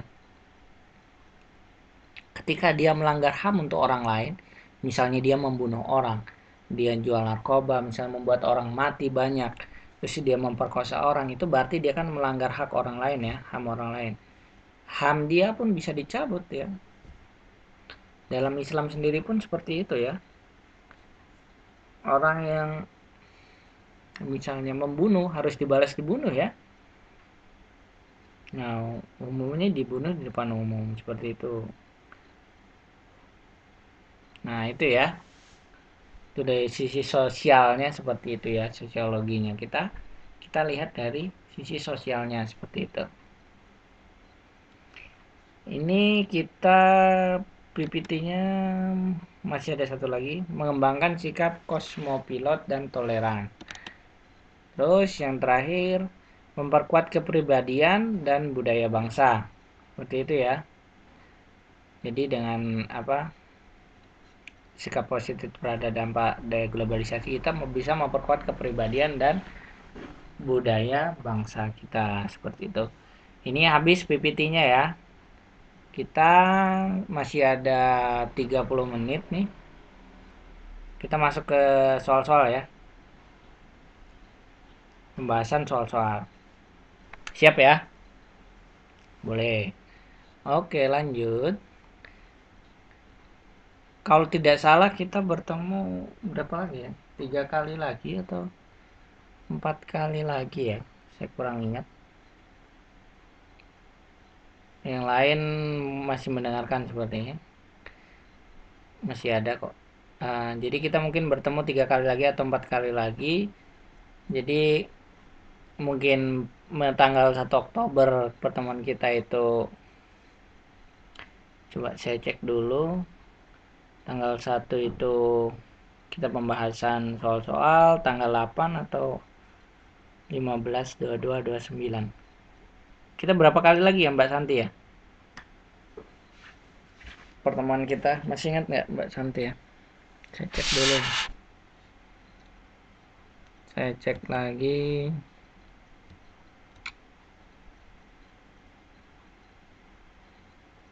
Sebentar ya.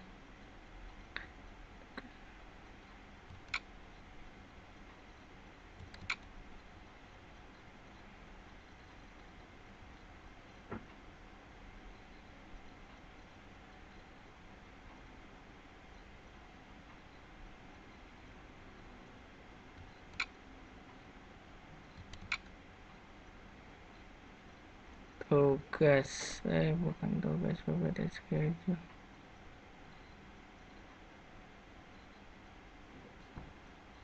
Hmm.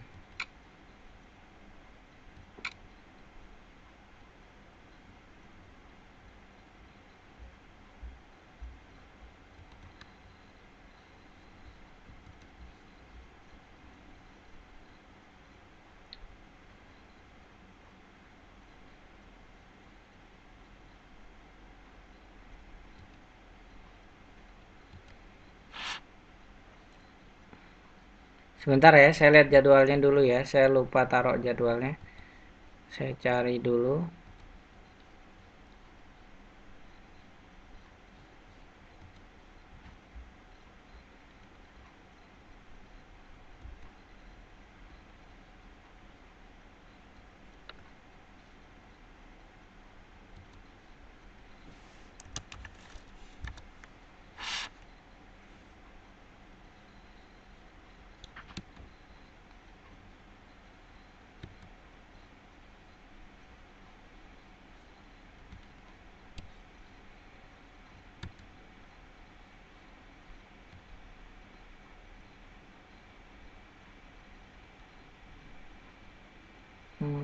Jadwal.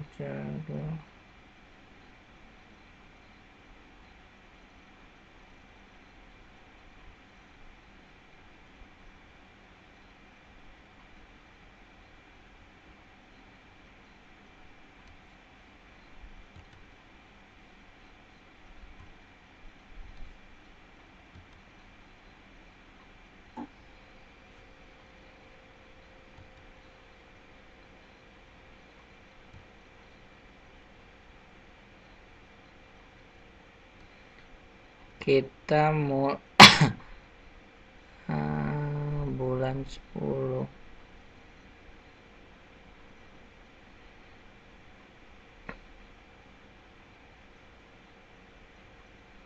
Kita sampai tanggal 15 ya.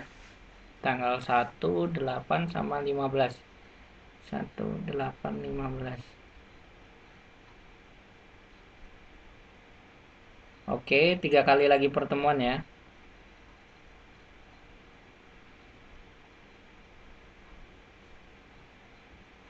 Halo, masih di situ ya? Masih terdengar Mbak Santi yang lain? Oh ya, kita 3 kali lagi pertemuan. Jadi sampai tanggal 15. Jadi nanti ada tanggal 1, tanggal 8 sama tanggal 15 ya. Jadi kemungkinan tanggal 1 Oktober itu kita akan belajar soal-soal lagi. Dan tanggal 8 itu mungkin kita adakan UAS ya. Siap ya? Tanggal 8 UAS. Nanti tanggal 15 kita pembahasan. Seperti itu ya. Ini siap semua ya. 8 Oktober kita adakan UAS ya, ujian akhir ya. Iya, 8 Oktober. Jadi diingat-ingat 8 Oktober mungkin kita ada ujian akhir. Terus tanggal 15-nya ada waktu 2 jam kita adakan pembahasan ya soal-soalnya ya. Jadi waktunya saya kasih dari jam 9 sampai jam 12. Dan soalnya nggak banyak-banyak ya. Mungkin 50 soal. 50 soal plus ini ya soal ininya. Saya ada di bos baru gimana ya? Bos baru gimana? Maksudnya? Semampunya ya, semampunya. Soal 50 juga ABC. ABC Mbak, ABC. 50 ABC nggak susah loh. Cepet ya. Saya yang ininya nggak usah aja lah ya. Yang esainya mungkin saya kasih kalau atau nanti saya pertimbangkan lagi. Kalau misalnya ada esainya mungkin saya kurangi lagi ya. Nggak 50. Mungkin saya kurangi 40 atau 30 lah ya. 40 lah. 40 plus esai 5 gitu ya. Asal jawab baik. Kan ini semua sudah saya soal kan kita bahas terus ya. Tiap minggu pasti ada ya. Dari beberapa minggu yang lalu kita selalu ada pembahasan soal ya. Jadi harusnya Mbak-mbak sudah terbiasa ya. Sudah terbiasa menjawab soal-soal. Jadi itu gampang ya.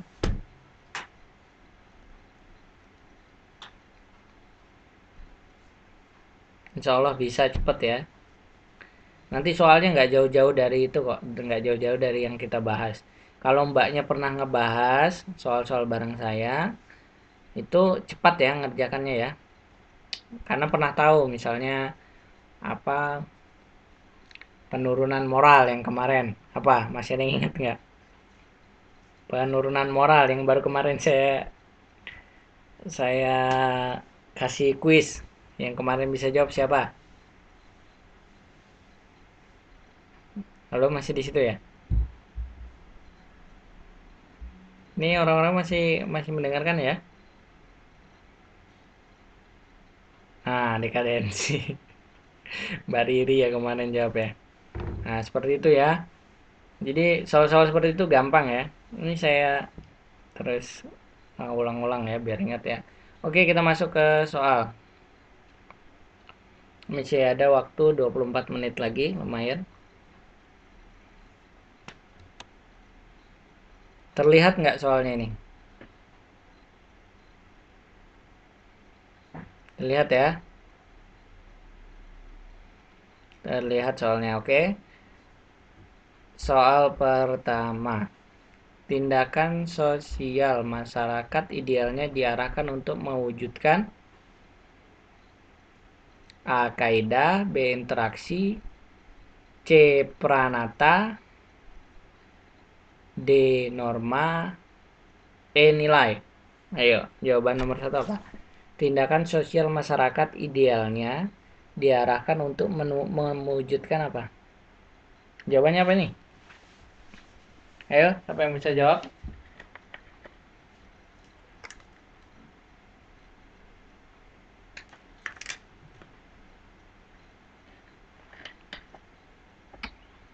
Oke, Mbak Santi, Mbak Khotiah, Mbak Riri, apa jawabannya?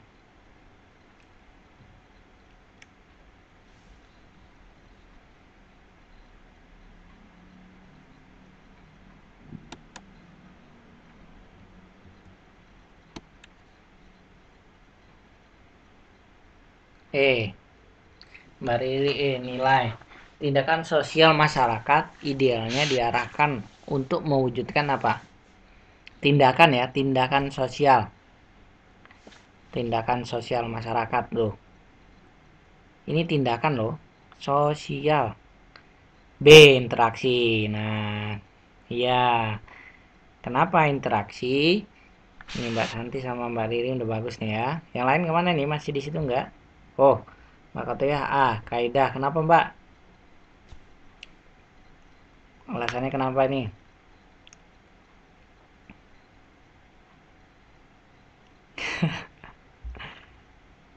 Nih ya. Jadi jawaban yang tepat interaksi. Kenapa interaksi? Ya.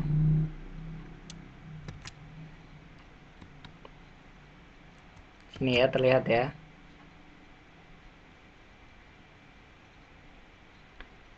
Pembahasannya nih. Menurut Mark Weber, tindakan sosial adalah tindakan seseorang individu yang dapat mempengaruhi individu-individu lainnya dalam masyarakat. Jadi tindakan sosial itu yang dapat mempengaruhi individu-individu dalam masyarakat. Jadi tindakan sosial merupakan perwujudan dari hubungan atau interaksi sosial. Jadi tindakan sosial itu adalah interaksi sosial. Jawabannya B ya. Jadi karena tindakan sosial itu mempengaruhi apa ke individu-individu lainnya. Misalnya Mbak melakukan sesuatu nih ya, melakukan tindakan sosial apa gitu.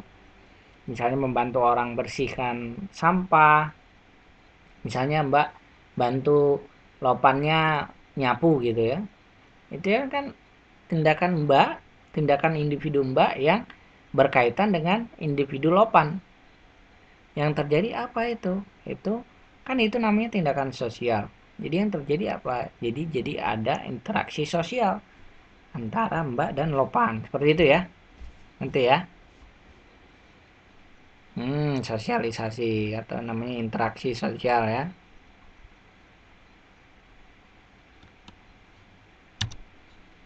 Terus ini jawabannya B ya.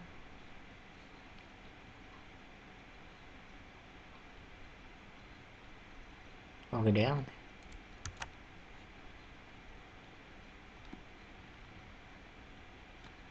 Oke lanjut.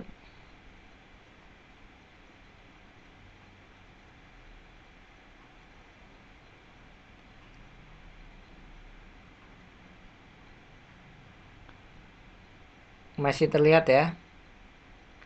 Perhatikan contoh berikut. Pertandingan sepak bola antar klub di Jakarta. 1. Kedua, pabrik itu didirikan secara patungan. 2. Di antara pihak-pihak yang bertikai timbul rasa benci. 3.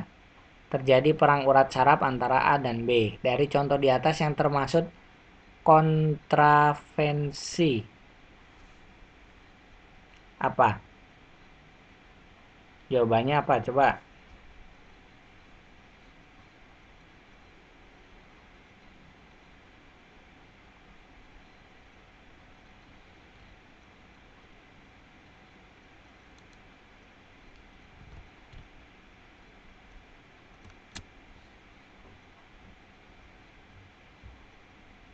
Jawabannya Mbak Riri. Ayo, benar. Siapa lagi? Ada ini, gurunya ada.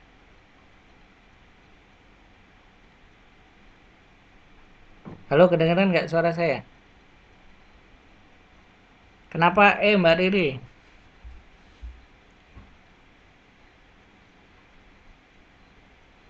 Ini Mbak Santi mana? Mbak Santi suaranya? Kok suaranya jawabannya? Yang lain, ini yang lain kemana ya? Mbak Risa, Mbak Linding Ana, Mbak Agus Susianti lagi kerja ya. Mbak Wiwi.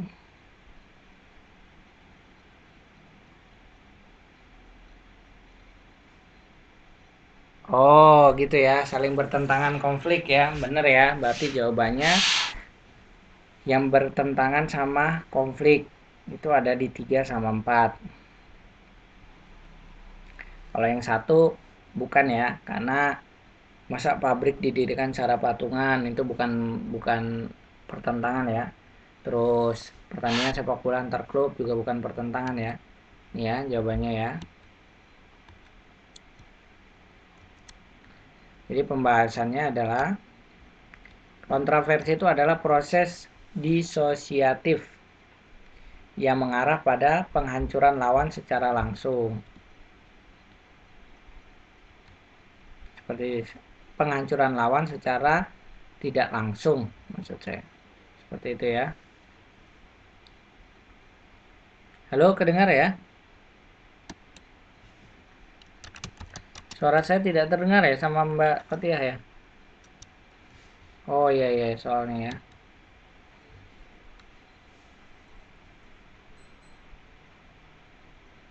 Oke Mbak Wiwi, sudah bobok ya babynya ya? Sudah terdengar ya? Jawabannya E ya, yang ini ya.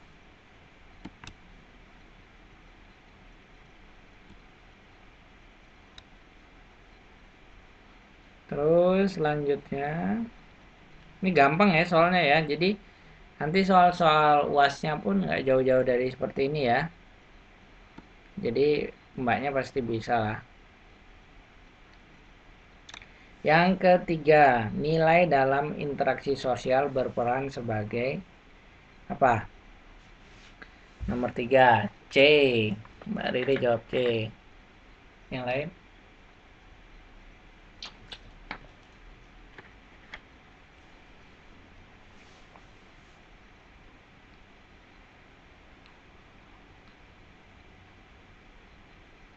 Mbak Risa C.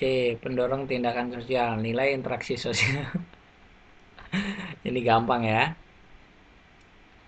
Jawabannya apa? Jawabannya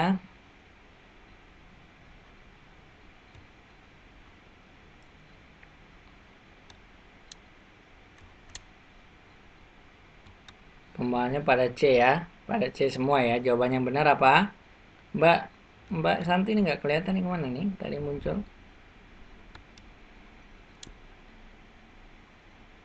Jawaban yang benar adalah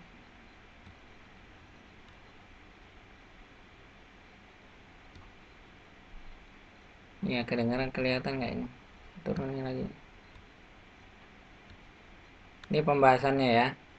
Aduh, itu.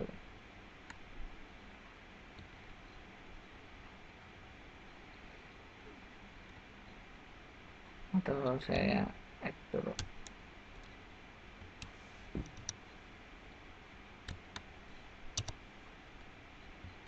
Bentar ya. Jadi nomor 3, nilai dalam interaksi sosial berperan. Bukan ini ya. Coba ini jawabannya berperan. Ini ada pembahasannya nih ya.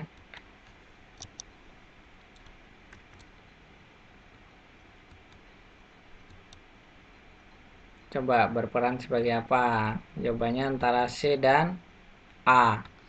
Kita lihat jawabannya ya.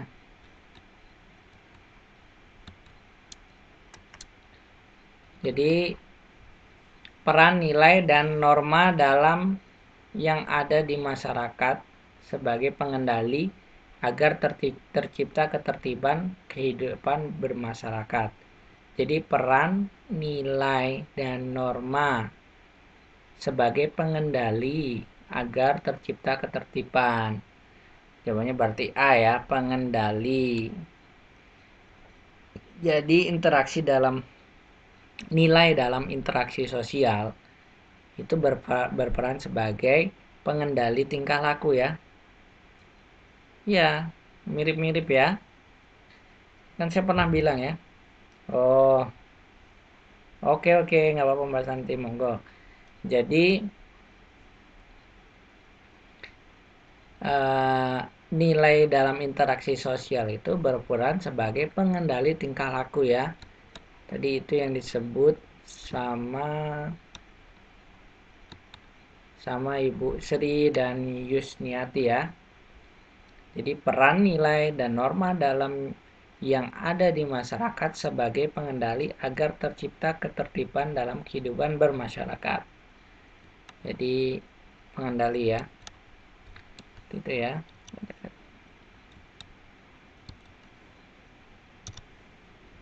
Terus selanjutnya nomor 4 ya. Fungsi nilai sosial dalam kehidupan masyarakat adalah A. Memberi contoh tentang perilaku yang baik. B. Sebagai pengawas perilaku manusia. C. Membedakan hal-hal yang disukai dan tidak disukai. D. Gambaran tentang anjuran dan larangan. E. Memberi arah tentang perilaku baik. Apa ini jawabannya? Mbak Santi, Mbak Riri B. Mbak Riri B. Terus yang lain. Nomor 4 ya.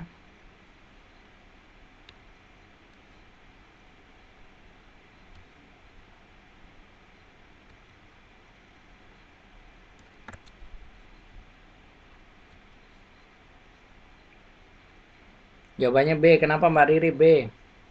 Fungsi nilai sosial dalam kehidupan masyarakat adalah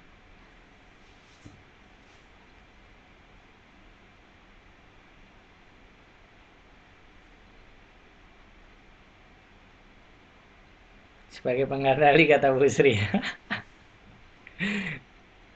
Saya E. Kenapa mau E? Saya E. Tadi Mbak Riri B sendiri ya. Sekarang ini Mbak Santi E sama Mbak Wiwi E. Coba kita lihat pembahasannya. Oke, monggo. Ini yang benar siapa nih? Nih pembahasannya ya. Pembahasannya. Salah satu fungsi nilai sosial adalah alat pengawas. Dengan daya tekan dan daya pengikat tertentu. Jadi alat pengawas dengan daya tekan dan daya pengikat tertentu. Sementara itu fungsi nilai sosial yang lain adalah A. Alat solidaritas sebagai masyarakat. B. Petunjuk arah cara berpikir, berperasaan, bertindak, dan penentu dalam memenuhi peran sosial. D. Faktor pendorong seseorang meraih cita-cita. E. Benteng pelindung dan menjaga stabilitas budaya kelompok masyarakat. Jadi jawabannya apa? Sebagai B. Pengawas perilaku manusia. Benar ya, Mbak Riri ya. Jadi nggak apa-apa ya, walaupun sedikit yang memilih, tetap kalau benar-benar ya. Jadi jangan apa, percaya diri saja ya. Nggak apa-apa beda gitu ya. Terus nomor 5. Norma dijadikan pedoman hidup dalam memenuhi kebutuhan sosial sebab mengembang nilai persatuan dan patriotisme. B. Mengungkap rasa estetika. C. Mengatur sebagai aktivitas. D. Mengembangkan prinsip benar salah. E. Menimbulkan keyakinan diri yang amat kurang. Ayo, ini apa ini Mbak Riri? Mbak Risa. Ayo yang lain. Mbak Kotiah, ini A ya. Mbak Riri B. Kita lihat ya nomor 5 ya.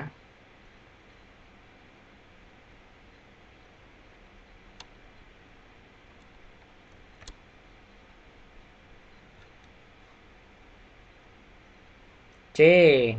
Aduh, ada yang lain?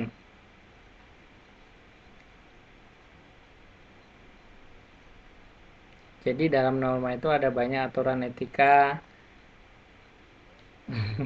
gitu ya. Coba kita lihat pembahasannya ya. Tuh, ini kok jadi seperti ini. Sebentar.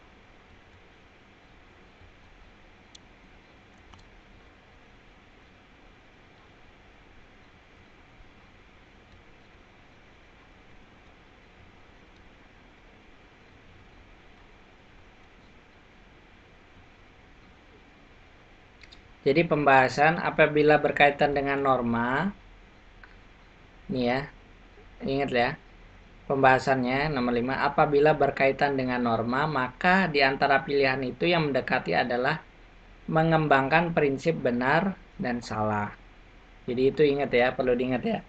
Apabila berkaitan dengan norma, maka di antara pilihan itu yang mendekatinya adalah mengembangkan prinsip benar salah. Gitu ya. Jadi kalau misalnya ada yang berkaitan dengan norma, jawabannya itu yang mendekati adalah benar salah ya. Mengembangkan prinsip benar salah. Jadi jawabannya yang benar tuh 5 itu D ya. Kenapa? Karena D ini norma ya. Kenapa kita norma sebagai pedoman hidup untuk mengembangkan diri itu, oh ini benar apa salah gitu ya. Ya jawabannya D. Seperti itu ya. Jangan salah ya. Jadi ke depan lagi kalau misalnya norma dijadikan pedoman hidup berarti Mbak langsung mikir, oh ini larinya ke prinsip benar atau salah ya. Benar salah, bukan benar atau salah. Iya, menimbang diri ya. Ini benar apa salah? Enggak, ini dari norma ya tadi ya. Terus nomor 6, suami istri berhak berciuman. Oh, ini nih jawabannya. Suami istri berhak berciuman. Akan tetapi di Indonesia pasangan suami istri tidak melakukannya di depan umum karena bertentangan dengan norma apa? Ini suami istri berhak berciuman ya. Kalau di Eropa sembarang ya. Bukan suami istri aja ya. Orang pacaran aja bukan pacaran ciuman di luar. Jangankan di Eropa, di Taiwan aja gitu ya. Di sini aja jangankan suami istri ya. Atau orang pacaran laki-laki perempuan. Ini perempuan dengan perempuan ya. Kemarin saya lihat sendiri ya. Di mana? Di lampu merah. Jadi waktu saya lagi naik motor gitu. Di lampu merah tuh ada orang ciuman lagi naik motor. Ini perempuan dengan perempuan ya. Luar biasa, subhanallah, kaget saya. Ini luar biasa sekali ya. Kalau misalnya laki-laki sama perempuan, oke lah ya. Saya sudah karena dia ngikutin budaya ini barat ya. Tapi ini perempuan dengan perempuan gitu ya. Di depan umum, di atas motor, di lampu merah gitu ya. Luar biasa. Saya kaget kemarin. Oke. Ini jawabannya D ya. Coba kita lihat.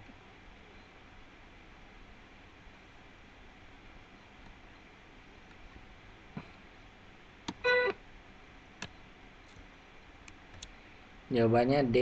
Kita lihat dulu ya.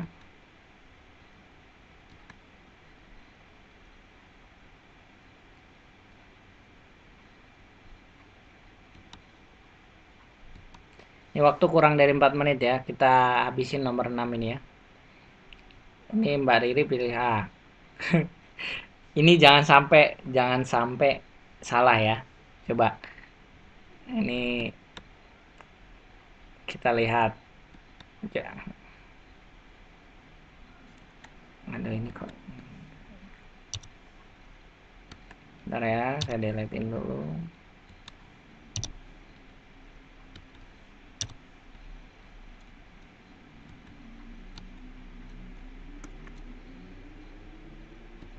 Ini ada yang pilih jawaban lain nggak?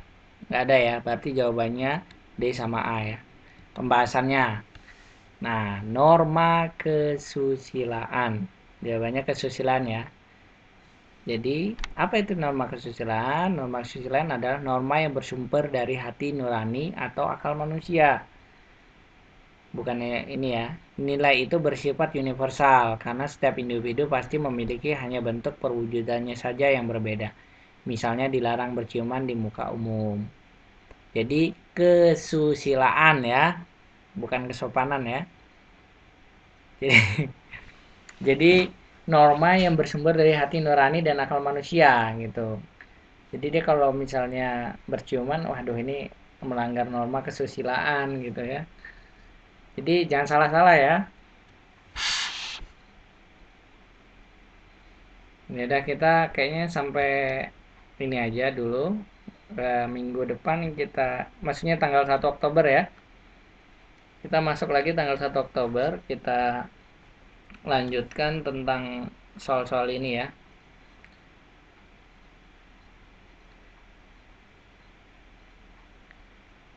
Norma kesusilaan ya, bukan kesusilaan. Jadi dari prinsip hati nurani ya. Jadi gimana ya? Kalau orang punya norma kesuliaan tinggi, jadi dia pasti mikir ya kalau mau ciuman, waduh ini nggak enak dilihat orang gitu ya. Seperti itu ya. Bukan tindakan susila asusila ya. Norma kesusilaan. Jadi tentang apa namanya perilaku ya. Jadi perilaku sesuatu itu kita bisa atur di norma kesusilaan ini ya. Seperti itu.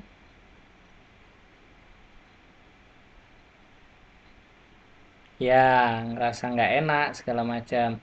Oke ya, mungkin pelajaran untuk hari ini kita akhiri. Terima kasih udah waktunya ya. Udah meluangkan di hari Minggu yang harusnya libur. Tapi saya masuk, mohon maaf ini mengganggu mbak-mbaknya semua waktunya. Terima kasih udah mau menghadiri kelas ini ya. Jadi jangan lupa tanggal 1 besok insya Allah kita masih ada kelas. Tanggal 8 UAS ya.